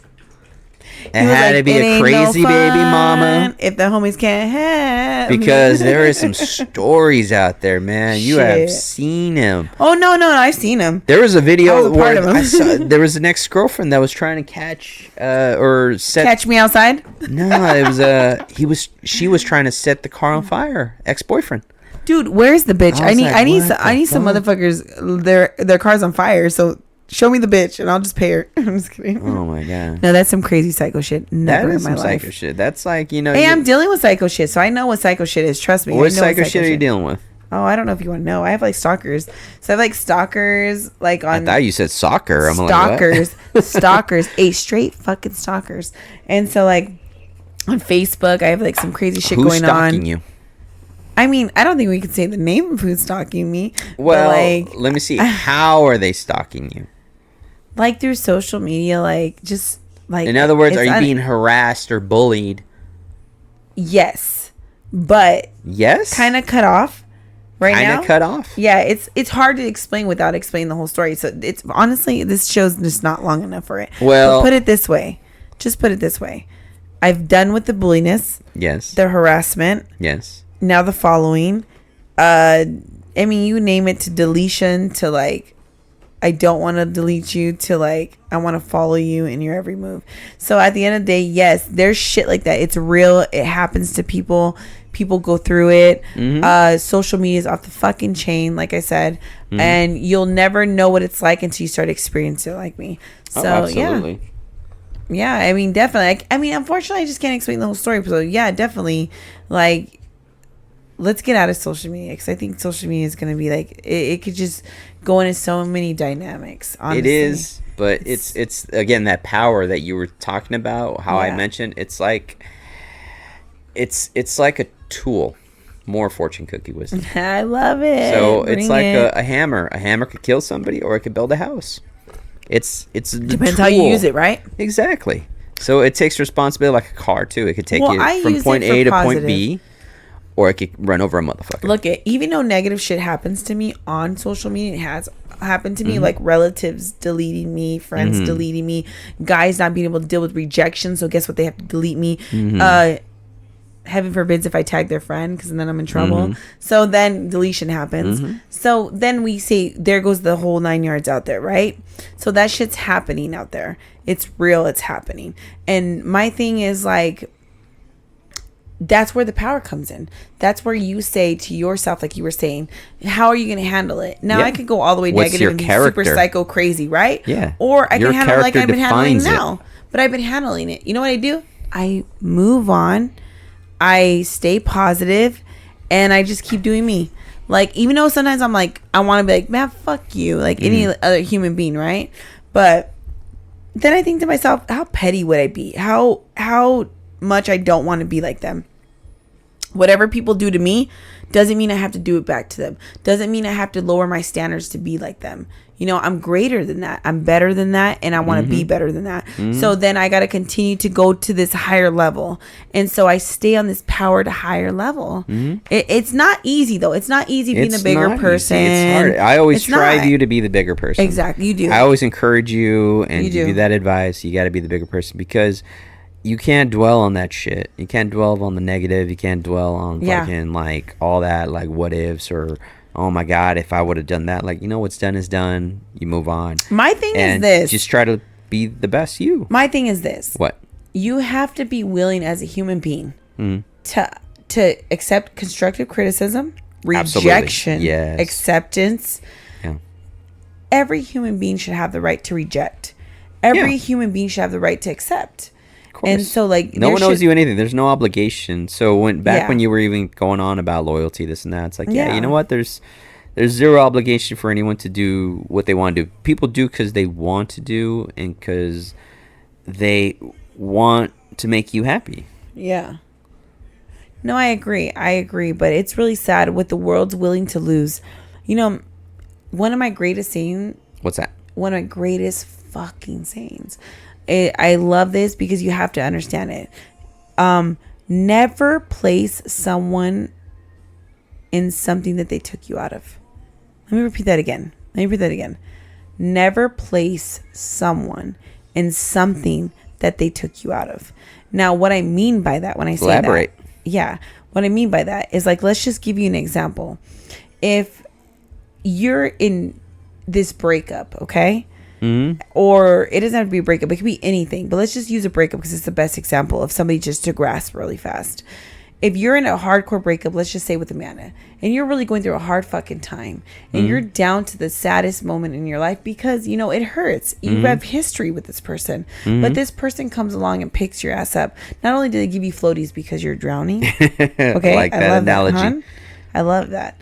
Not only do they give you your hand because you need to be picked up, okay? Not only do they give you the voice of encouragement to pick your heart up, you know, here they are giving you all these dynamics of who they are. And yet, when you're better and you're that healing, they put that Band-Aid on you. They recover you. I mean, here you go. You need, you know, antibiotics for it. And all of a sudden, this scar heals up and you're no longer hurting, like, really internally from it. You forget about the pain that it caused you in the fucking first place because the person helped you forget about it. But yet, the person that fucking helped you through it all, you place them right back through. And I think that's right there where it hurts for me the most. You place them right through? Yeah, you place them in there. So, yeah, this person saved you from Johnny. This person saved you from heartache. But you place them in that same fucking category. And that's what happened to me. It happened through me with family. It happened through me with friends. And they placed me in the same shit I took them out of. Now, for me, that is the most wildest, heartless, craziest shit I've ever seen in my life. But you know what I did? I was sad. I'm not gonna lie to you. I'm not gonna sit there and be like, oh, I'm such a badass bitch. But I am a badass bitch. But you know what? Through that, it's made me know that you don't need anybody but yourself and the true friends and family. God has a way. I know we don't talk religion here, but God has a funny way of like showing you who's really there for you and like who you can really like lean on through your hardships, because through hardships will come reality of who's really there for you. And so I've learned well, that. they'll reveal I've had the opportunity to learn character. that. So Yeah. struggle and Yeah. hardships, it defines your character. Yeah. So it really shows who's gonna just give up Shit. and leave you high and dry, Oh yeah. or who's gonna fucking pick you up and give you a hand and Yeah. like, hey, let's work on this together. Well, I want to help you. speaking of that, I don't like to put my business out there, but I'm just gonna do it because I think people want to hear what's real. So, like, People for always instance, love to hear what's real. for instance, I don't know why, but I am a natural born counselor.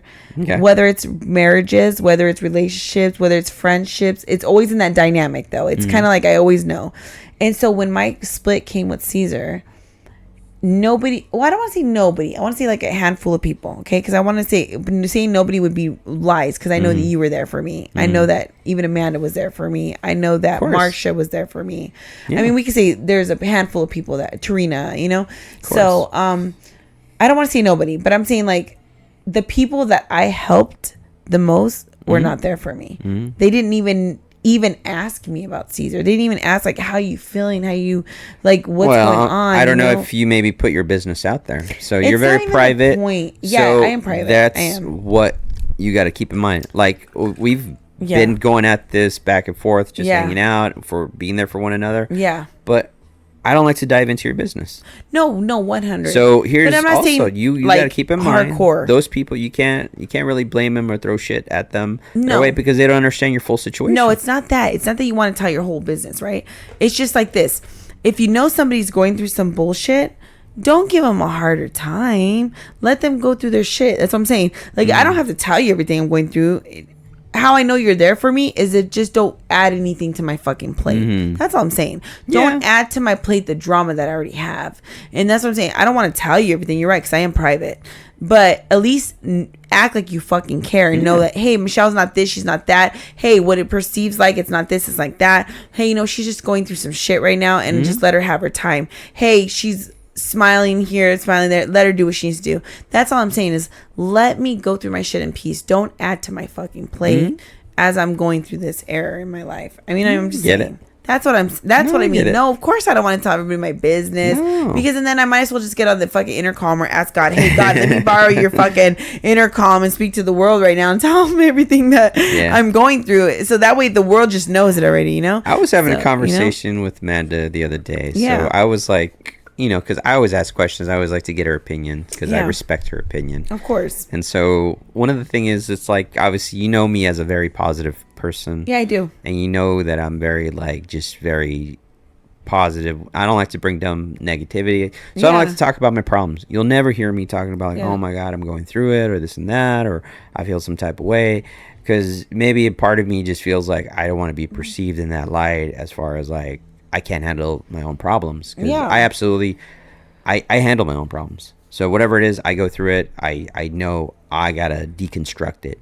I got to be like, okay, what's going on? Like, what's the subconscious part of me telling me that I don't know, and I have to dig through it. So, and I do, and I deconstruct a lot.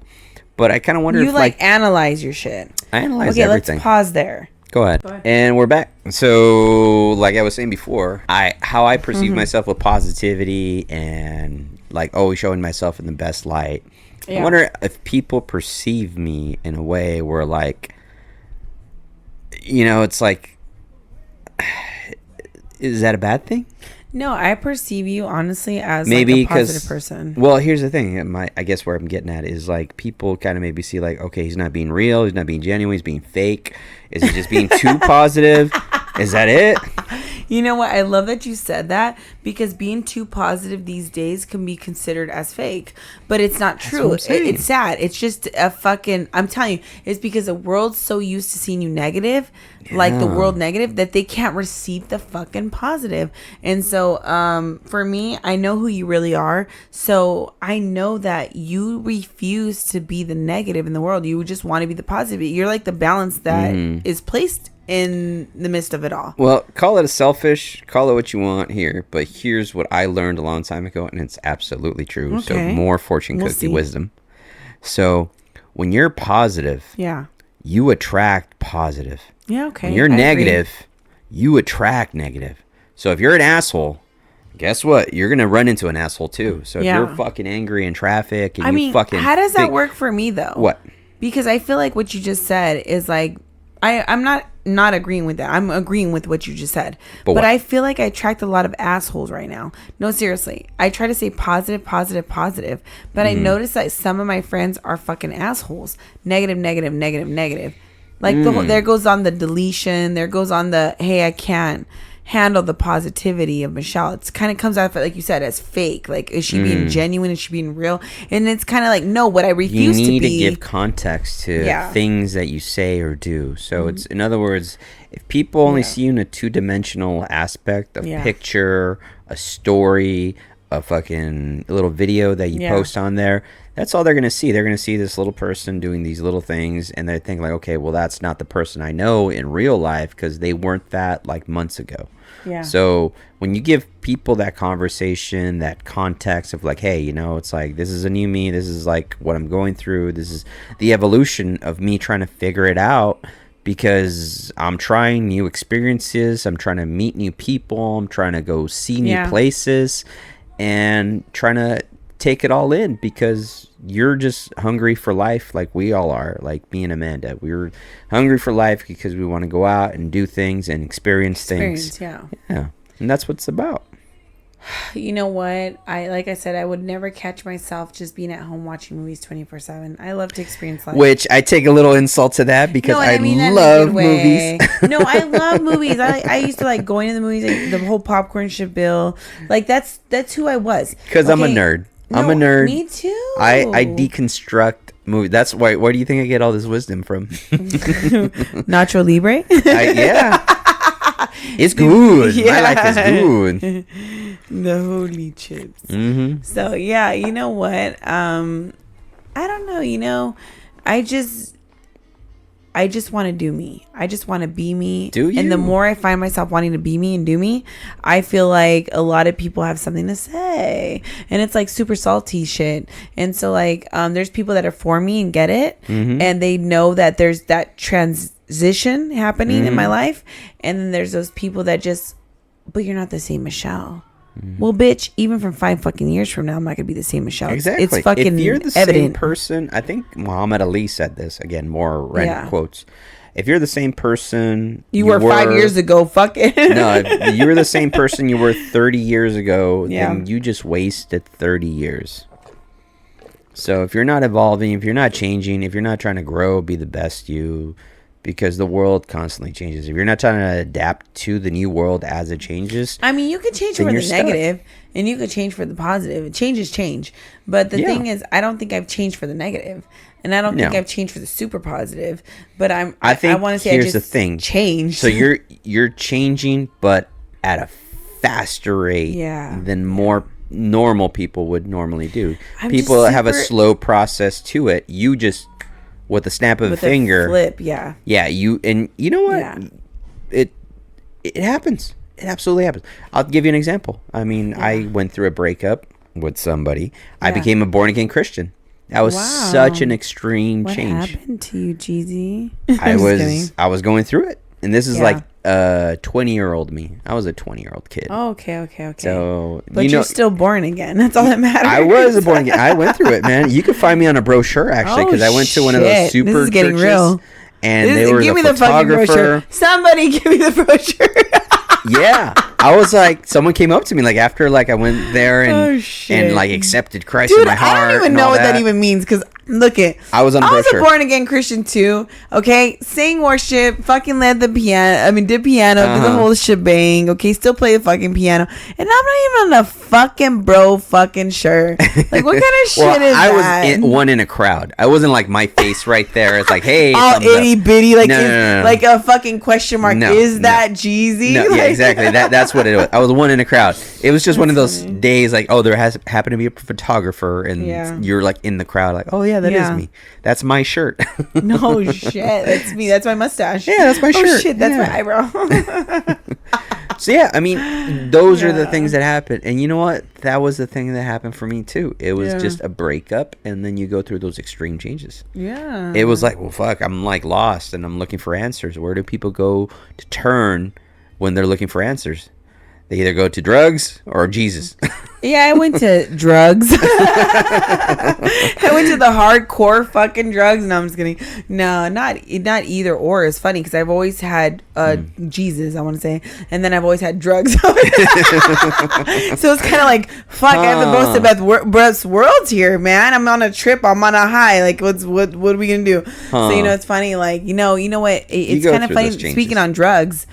I hate to say this, but a couple of my friends, it's their world right now. It's their world, and it trips me out because it was my world. I want to say back in the day of like doing what I used to do, and like seeing it's their world. It's kind of I look back and I'm like, wow, like. Does it have to be your world? Like it's such a fucking waste. It's such a waste of money. It's such a waste of time. It's kind of like you're high for a little bit. Maybe you might possibly overdose. You might die. It changes your whole personality of who you fucking are. Okay. I'm talking about drugs to steroids to everything, depressant, antidepressant pills. Yeah. I mean, you name it. It changes your mindset. It changes your mindset. Here I thought I was thinking just weed. I'm like, yeah, I know about weed. I don't even think weed. Yeah. But weed's such a like. You want to hear a funny story about weed? Drug. You want to hear a fucking stupid story? Tell us. Oh God. Okay, so I was always curious. Listeners want to know. I was always curious about what the fuck weed was, and so I was like, "What the fuck is it?" So stupid fucking me hears people are smoking weed. Okay, so keep in mind, my dad used to have the house that I'm at right now, and my dad every fucking summer without. Oh my God, probably like 5 times throughout the fucking year, we would have to pick weeds. Really? So, oh God, with thorns to everything. It was so bad. It was so bad. So here I am like in actual weeds. Yes. Okay. So like 6th grade, here I am hearing about weed, smoking weed. And I'm like, okay. Yeah, and you're thinking that it's weed. Yeah, I'm thinking, okay, it's weeds. I pick these every fucking day. How funny. How naive. How stupid is that? But whatever. I mean, naive. That shows you how ignorant we are, Yeah.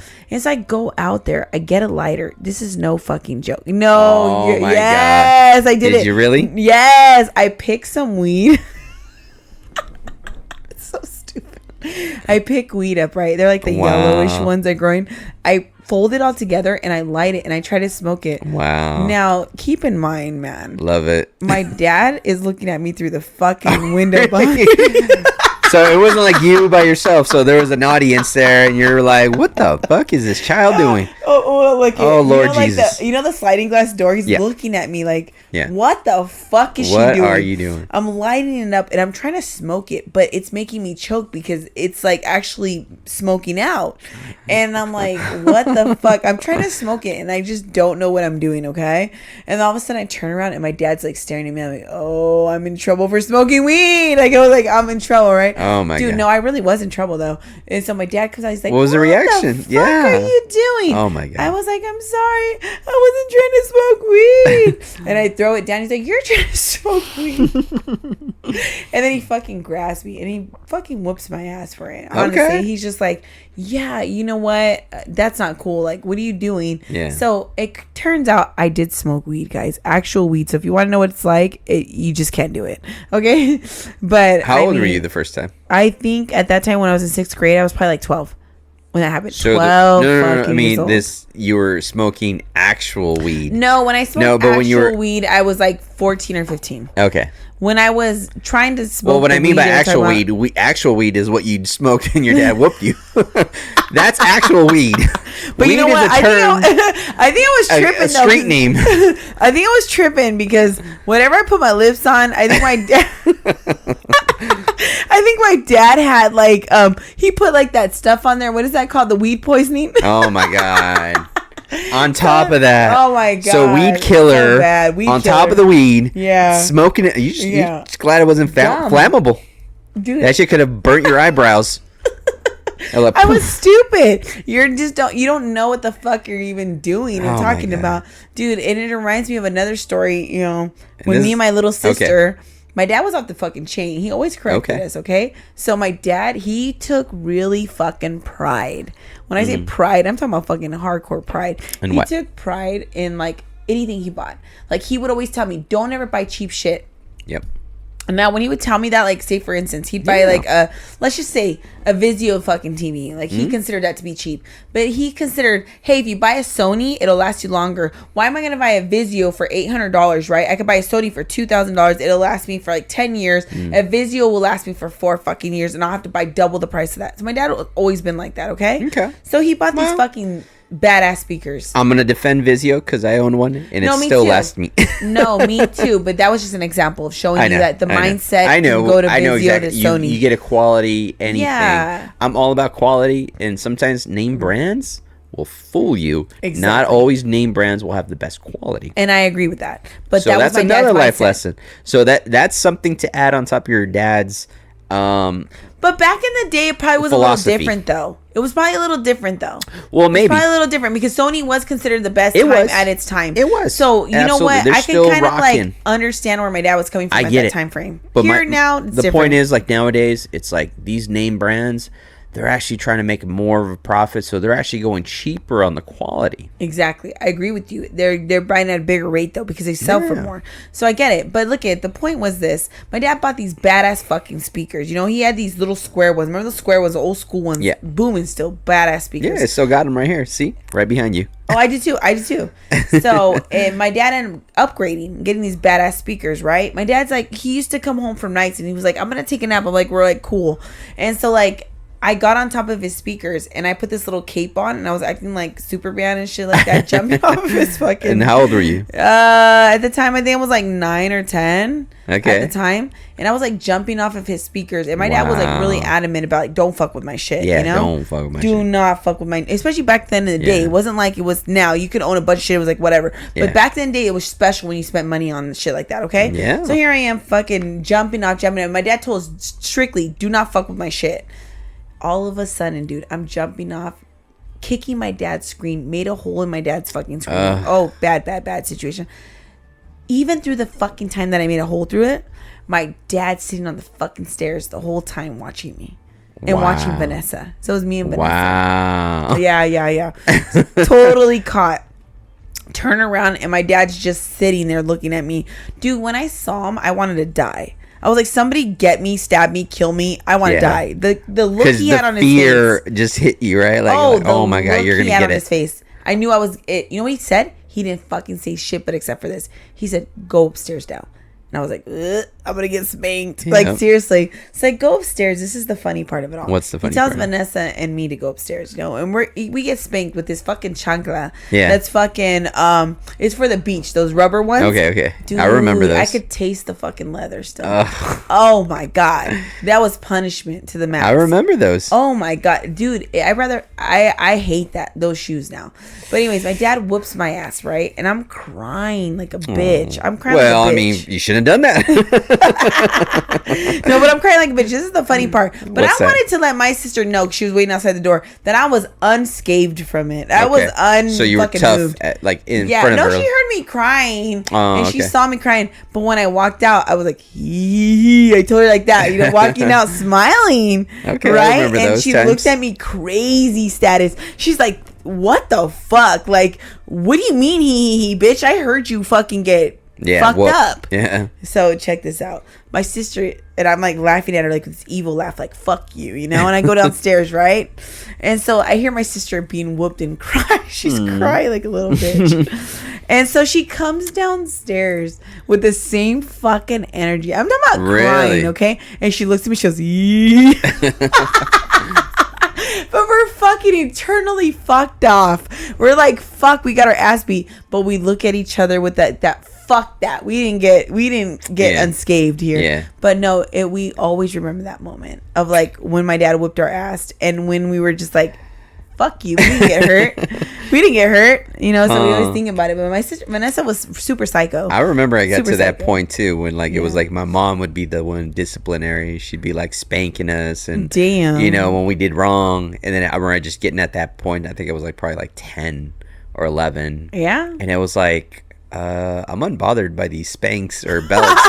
I'm all like no, I think we're done. I think we're. You know what the problem is now though? What? There's not enough spanking because all that shit that came into play, you can't touch the kid. And I think honestly, I'm not saying that kids shouldn't be shouldn't or should not be. Okay, I'm not really for that. I'm for like if there needs to be correction, there should be correction. I feel like that's the way a person learns. I mean, you know what I mean? And so like I feel like there's not that, and that's why the generation I don't want to say all because I'm pretty hard on the generation. You know how I am. I'm glad we're having this conversation. Yeah, some don't really feel what we felt back in the day. They don't really go through the whole punishment. Here's how you do this, and I just had this conversation with a good friend. Yeah. That was with us at Coachella. So he had this thing where he was telling me about disciplining his kids. Yeah. And taking their phones. Oh, okay. And for kids nowadays, their phones are their lifeblood. If they're driving a car, you take away their car. What age group would you say through? Would you say like 16 through 30, 16? What you feel like the cell phones are life? So we all know that cell phones are kind of our life. No, we do. But there is a massive age group where that really defines who they are. So what would you say age group? I would say early on. So I would say from high school. To high school? No, just high school. No, but there has to be an ending where you finally get it. So like to 27. No, I'm saying 29. If you were going to use your cell phone to disciplinary something. Oh, I see. Okay, there you go. If you're talking about a cell phone, what it means to you, obviously you can live without a cell phone. We've all like had our phones smashed or broken, and like, oh, okay, we'll just get another one the next day. Yeah, but you have to get another one. There's addiction there. So I mean, if you feel the need for it. So what I'm saying is like, what's the for others addiction? Like me, it's like a business thing. So I need it for my business, so it runs. But for people that are just strictly for communication, strictly for social interactions, I think for them it's definitely the 20 or not even 20. I would say from 30 to like 14. That's kind of like their necessity. I agree with addiction. you. I mean, once you get older, you're like you're not looking to buy the latest and greatest phone. I agree because I got to a point where like I don't feel like that even though I have the top line right now. Yeah, I was that guy. Like every year, I was like, I needed the newest and best phone. But then you got to a point like, well, fuck, my phone works fine. I don't need a new one. Yeah. I don't need the keeping up with the Joneses. You know, I don't need to be like, I'm flashing my phone. I don't even like iPhones. Yeah. And iPhone's the standard. The brand. I'm the iPhone girl, but I didn't used to be. Yeah. So, yeah, I get what you're saying. So, I mean, going back to my point, since you rudely interrupted me. I needed to know what age group. Talk to me. Okay. So, my point was, it's like, you don't have to whoop them. You could take the things that matter to them. Yeah. And take those away. But then on the flip side of this, you talk to them and explain. Fuck talking. Why. Beat the shit out of a child. And they're going to grow up hating you. You know what? And then they're going to grow up wanting to shoot up a school. That's not true. No, it's not. Oh, absolutely. No, absolutely not. Oh, absolutely. No, absolutely not. Absolutely. My dad used to beat the shit out of us. Okay? I hate saying that. Well, I'm just saying, absolutely, you have the chance of it happening. So, there are those people that take it. Now, I'll agree with that. That's different. Because now you're getting into statistics. Yeah, people respect. Nah, but you know what? I know a lot of my friends that used to get their ass fucking whooped and were good fucking children. You know what? Because I think later on, those who truly got their ass whooped for doing stupid shit really started respecting of why they got their fucking ass whooped in the fucking first place. I don't give a fuck what anybody says. But it took years for them to figure out why. It doesn't matter. We still figured it out. They figured it out, but here's the thing to know in the moment. The generation now won't know. They won't get their fucking ass whooped. They'll get a cell phone taken away from them. At the end of the day, you have to talk to them. At the end of the day, you're being a lazy parent if you don't talk to your kids. You're being a lazy parent. You don't beat the shit out of your kid. If you beat your shit out of your kids, you're being a lazy parent. I'm sorry. Like at the end of the day, if you don't talk to them, that's kind of like the Band-Aid. We're old school, man. We're fucking old school. Old school. Like, the world has already passed you by. No, fuck that. So all this old school shit. You still have the chance because the world has already passed you by. This ain't the old school. This is the new school. This is the new world. Fuck the new school. I don't have to go along with what everybody goes through. See, now everybody can go along with the new school shit. It's fine. Everybody's going on the same path, right? Doesn't mean I remember, I am the rebel. I'm against the rebel crowd. I am against what you want to go through. But here's the thing: you have to realize what old is good. On some cases, like you could have an old bottle of scotch, and oh my god, it tastes great because it's an old bottle. But if you go with new. It's like, nah, maybe not so new. Some things, yes, some things, no. But I'll always have old school in me. I'll have the old school songs in me. I'll have old school traditions. I'll have old school ways of disciplinary. So at the end of the day, like I said, you can't take away what works. Now, what works is spanking your fucking child. If spanking didn't fucking I mean, I know I'm a fucking parent. I know a lot of kids that fucking wild out even though they got spanked. Oh, no, 100. I'm not saying they grew up hating their parents, and they ended up like going to the extreme.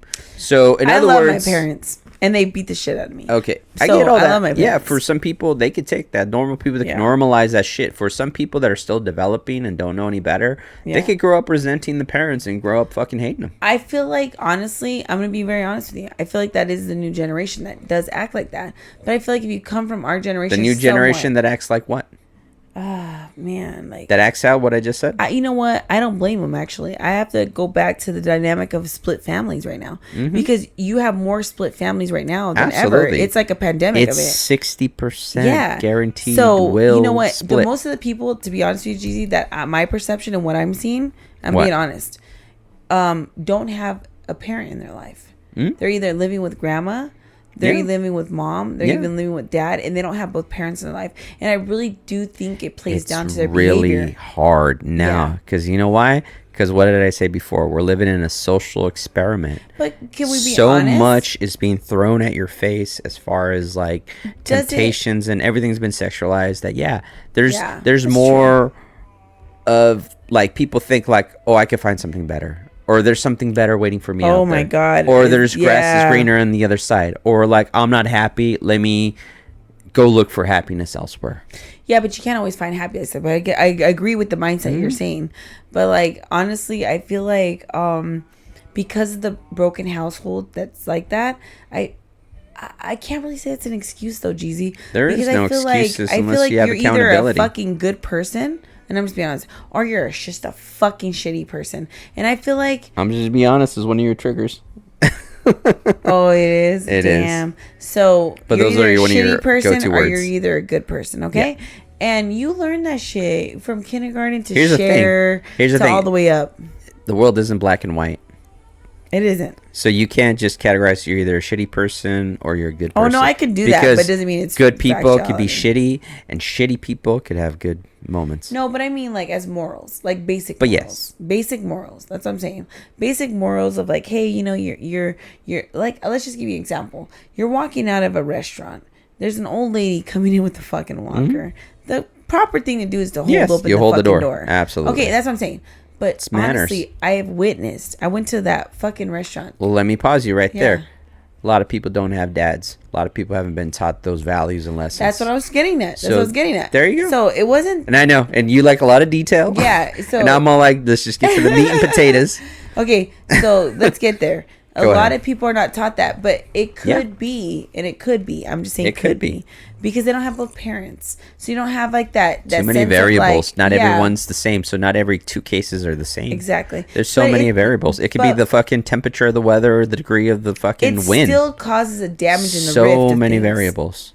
Still causes damage. That's why I say it's like no two cases are the same. No two things are like explained as like, oh, okay, well that explains it. I because guess that's why. Where I run in at is I always think everybody should have common sense. Like to shit like that. Like, hey, there's a person with a walker, open the fucking door.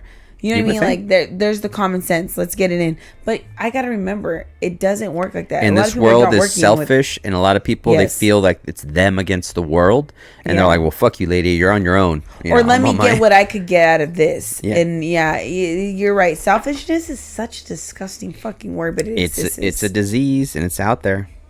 It does. It is. I'm dealing with that right now. But you know what? So, like, I refuse to be like that, though. All we could do is just refuse to be like that. Everyone isolates themselves. So, in the sense of the way when they isolate themselves, they become selfish because they're in it for themselves. Yeah. Yeah, but you know what? The more we become about ourselves in the world and the less we become about people is the most disgusting world we're going to create for ourselves. We have to be for each other at the end of the day. Like, we were all born on this planet. We all need each other, whether it's advice, whether it's love, whether it's acceptance, whether it's brutal, constructive criticism. You know, we need something from each other. And you can't say we don't, because if we didn't, then we wouldn't be married. If we did it, we wouldn't have friendships. We need something. You know what I mean? And I don't want to say need because it sounds so needy, but it's kind of the truth. It's kind of like we need some kind of relationship to help us, you know? It's symbiotic. It's a mutual like benefit for both of us. So when people, have relationships, have friendships, have marriages, it's like, okay, it's not just take, it's a give and take. So it's a balance. The world is built on balance. So it's absolutely one of those. It's like, okay, I'm in this because I want you in my life, and you want me in your life, and that's the balance. And what can we do for each other to help each other's lives? That's when you take that selfishness and you channel it away and towards, like, being not selfish, and that's how you work.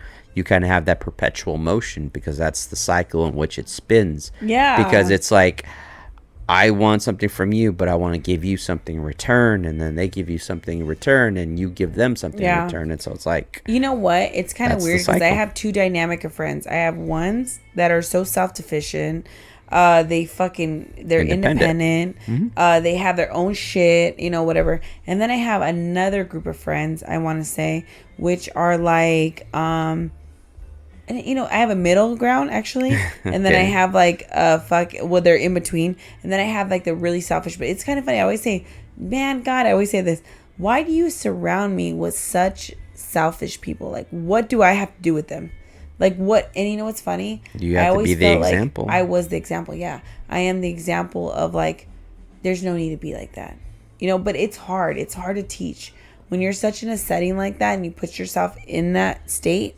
It's hard to teach such a selfish person not to be selfish, because all they ever known was to be selfish, Yeah. And it's really hard because you see yourself taking the fucking hits, and you're like, what for? Is it worth it at the end of the day? Or will they turn up to be selfish regardless of what example you pull in front of them? What a scary fucking thing. They could be them, and you could only teach them so much. It's like, you could take somebody.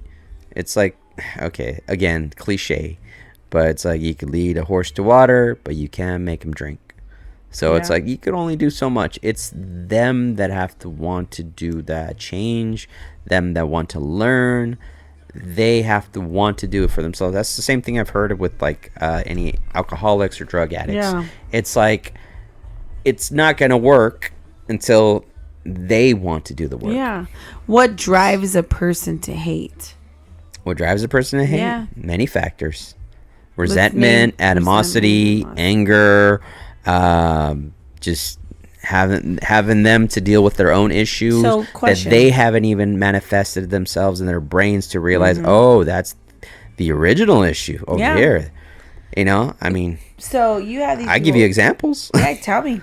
I love it. I love examples. So I went through a one breakup. Okay. And I had a lot of animosity, anger there that carried over into the second one. And I realized, this is me. I had all this animosity, anger, and I was taking it out on somebody that was just in the room. Wow. That was just there. And that's not fair to them. No, it isn't fair, because then you cause a lot of damage in that particular person, because a lot of damage was done to you. Yeah. So that's unfortunate for the person. But hate is an extreme word. No, hate is too extreme. Hate, I think, but you know what? We don't want to use it, but it's true. It's there. It's alive. The word was invented for a reason. It's there. It exists. It's a fleeting moment. Yeah, you know what? It's a fleeting moment. It's like one of those. It's like somebody cuts you off, and your instantness is to hate. Like, what the fuck? But then you kind of settle in. Them, you're like, hey. you're like your sense comes back. Yeah. Your normal. I think it's a flash in the way. You think it's a moment? I think it is. It's a moment of weakness. Do you think you can have like a relationship that like friendship, like with girl, whatever, guy, whatever, it doesn't matter? Do you believe that? Like, I have enemies. We all have enemies. We came from something, whether it was through high school or not. We don't all have enemies. Huh? We don't? No. You'll have people that don't like you. That's because they don't know you. No, they don't know the real you. There's some people that know you that choose not No, they don't know the real you. You think so? Because I have family members. That was the last quote from the person I just last interviewed. It's like, I don't like that man. Yeah. But I need to know that man, because I don't know him. No, you know what? You're right. And that was from Abraham Lincoln. Lincoln. Way of thinking, because honestly, if you really say I hated somebody, But I really sat down in a room with that person, just me and that person, just me and that person, nobody else, no cameras, no nothing, no cell phone, no anything. And I really just got to know that person. I promise you, I'm probably gonna walk out of the room becoming best friends with that person. Seriously. Yeah, like if you just give yourself that time to know somebody, I believe that could really happen. I believe that there is no such thing really as enemies. I believe it's pride that gets in the way, and like arrogance and cockiness and disgustingness. But you're right. It's funny. Hate is a strong word, and I think to myself, does anybody honestly, truly, really hate? I mean, there might be things you hate, like I hate pickles, or like shit like that. You dislike it. Yeah, but like as far as like for a person, but hate is just an extreme. Opposite. But though hate does exist though, because there's people that kill people that hate them. You know what I mean? But then they forgive them. I get it. It's crazy. Yeah, I get it. But they have to carry that burden. The hate burns in their heart. It's kind of like that quote that I gave you. It's like, hate could cause more harm to the vessel than what it could be poured onto. Yeah. And that's Mark Twain. Mark Twain said that. Wow. So it's kind of one of those, like, it could cause more harm to you to carry that hate in your heart than it is to, like, you spew that hate onto somebody else, because you're gonna end up being affected by it in the long run. No, I do. I really believe that. I believe when you hate somebody, you pour your energy into that person. Too much energy. Yeah, too much energy. So I feel like you're right about that, and it just becomes like this obsession or disgustingness. So you're right. You end up spending more time. Yeah, that's why when I hear certain things or hear like I get a little about you. I get frustrated to hear it's like you're spending way too much energy. Yeah, on people who hate me. 100%. Well, too much energy on energy that could be channeled on more positive things. No, yeah. And you know what's funny is I'm barely learning that, because you have to remember, when I came out of a relationship, all learning process. There was a lot of my life that was switched and flipped and fucking flipped around. And so a lot of people, I mean, just so audience knows out there, there was a lot of even my guy friends, which I'm not even afraid to say it, that, wanted to hook up or whatever, right? And as soon as the Michelle put her foot down and was like, it's just not happening, my whole world switched up. The fucking world fell out. And so I started putting my energy and time towards like, man, they're rejecting me. Man, they feel this type of way because I rejected them. How do I fix it? How do I this? How do I that? But and I realized you can't always fix things. Yeah, you can't. I realized that. And it sucked, because I've always been in control until the 7 months. I wasn't in control. And so it was the kind of like, you didn't understand, because I thought to myself, man, if I was a Caesar, none of this fucking shit would be happening to me. Nothing that I'm going through would be happening to me. That's happening. Here's a perfect analogy, which I learned when I was younger. Again, more wisdom. Relationship is like a seesaw. You can't do seesaw by yourself. Yeah. So it's like you need that other person to push and give effort. Yeah. Otherwise, you're just going to sit on the ground. That's crazy. You cannot have a relationship by yourself and put all the effort. That just shows you right there. If someone's giving, and no one's willing to take as well. You're saying it works both ways, as far as in like friendships or like anything. Yes, any relationship. Yeah. You're right. You can't. And I find myself, you know what? It's because like I find myself doing what you're saying because I want to be the example. Mm-hmm. But sometimes being the example gets a little hard. I want to be like, it gets hard. But then that's where you should end it. Like, no, have the more courage or strength to endure, because trust me, I have been, but it's not easy still. But I get it. It's not easy, but that should fuel you to be like, okay, then there's nobody else around me that does that. It feels me to be better. Yeah, it feels me to be better. So when I see somebody so negative, not to sink to people's level, games, I'm more like, you know what, Michelle, I tell myself, you're better than that. You're better than that. You know what I mean? And so, like, for an example, I hate to bring this up, but I'm going to fucking do it, because you know what? Social media is out there. So social media, I have to say this. I have to say this for social media. So to let you know that I was dealing with someone who deleted me, okay, on social media platforms, right? And I wanted to do the exact same thing that person did to me. I wanted to do it. I wanted to be just like that person. But you know why I didn't? Because I thought to myself at the time, well, other shit happened. But I said to myself, I'm better than that. I don't have to dummy myself down to somebody's level or act like a fucking kid because they want to do it. Let them do it, but doesn't mean I have to be a part of that process. Well, some people are immature and childish, and Exactly. yeah, you don't have to sink to their level. I don't want to make them feel what you felt. And sometimes people do things No, purposely to get a reaction. Oh, reaction 100%. But what I'm saying is I didn't want to, Jeezy. And you talked me a lot out of that, out of positive shit. And so I could have done all that. I could have deleted. I could have did whatever I wanted to do. But you know what? I thought about it and I said, how fucking childish is that? How stupid it would be for you, Michelle, to level yourself down to the stupidest fucking game and to lower your standards of who you are as a person. You know you're better than that. So I had to talk myself out of it because I went on there. I was like, you know what? Fuck Facebook. Fuck this. And I wanted to delete the whole path, right? But then, like... I know we don't talk about religion, but I'm just going to say it. God was like telling me, how dare you? How dare you do what you're doing? Get back on that level. Yeah. Put back on your stuff. Get back on your horse. Yeah, get back on. Undo your shit right now, pretty much. I mean, he didn't say shit, but undo your shit. And how dare you act like they're acting? How dare you think that you're going to fucking act like they're acting? And so, like, when he told me that, like, in my heart, I was like, okay, I got back on because I was deleting my Facebook at the time. And I was like, dude, I can't lower my level. I cannot fucking lower my level. I am the highest standard that it comes in. I cannot fucking do that. I cannot allow this person to win. So I said, you know what? I'm better than that. And just goes back to what do I what said you need to before. do, but I can't do that. I can't be like that. It's like your character. It's like It's bad shit is always going to happen, but your character, how you process it and react to it, defines you. Yeah. So it's like you sing your heart out, and I did, and don't let that car being scratched fucked with you. Yeah, and that's what I'm doing. I'm singing. There you go. I'm singing in the midst of my car being scratched. Exactly. And so, like, I'm like that crazy guy. Like, what the fuck? Wait, it says pay up though, bitch. Pay up, like, bitch. What the fuck? And just so unbothered. Just go. I don't want to say I'm not unbothered because I don't want to be like that. But I am.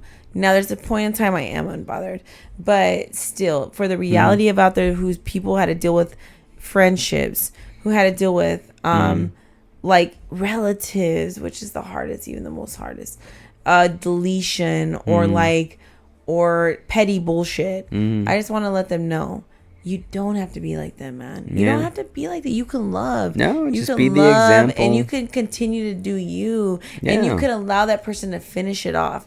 Because what they're finishing is something beautiful. It's you. It's finishing off something they didn't deserve in the first place. Yeah. That's all it is. That's all it's nothing more. It's nothing less. It's finishing off a relationship that they didn't fucking deserve in the first place. So at the end of the day, like, I'm learning a lot of shit. I mean, you could just keep learning your whole life, Jeezy. That's all I keep doing is learning. And the people that you think that are never going to be there for you are the people that are there for you.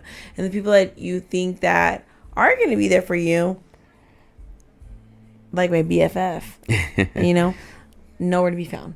So at the end of the day, you know what? Fuck it. I always say fuck it. I don't care anymore. You just come to a point in life you just don't give a fuck anymore.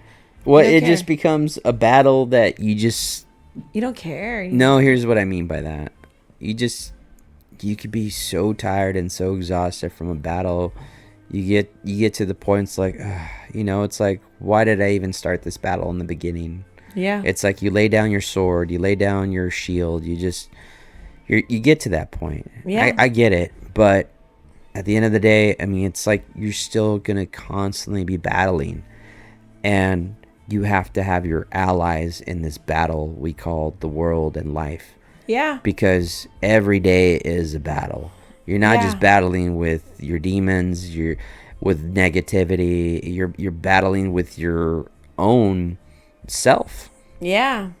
You have so much going on internally that you have to come at peace with.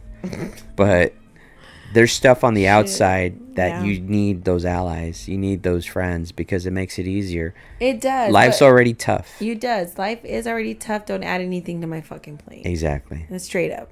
You know what I mean? So on that note, I think we're going to end it because we're going on that 2-hour mark. But shut the any fuck last up. words? Yes, I do want to say this is the greatest thing I'm going to keep you with. And I'm going to say this all day, every fucking day until somebody gets it in their brain. Do not place somebody inside something they took you out of. Straight up. That's it. Thank you, everybody. This has been your host, Jesse, a.k.a. Jeezy, a.k.a. whatever you want to call me. And we hope to catch you guys on the next one. Bye.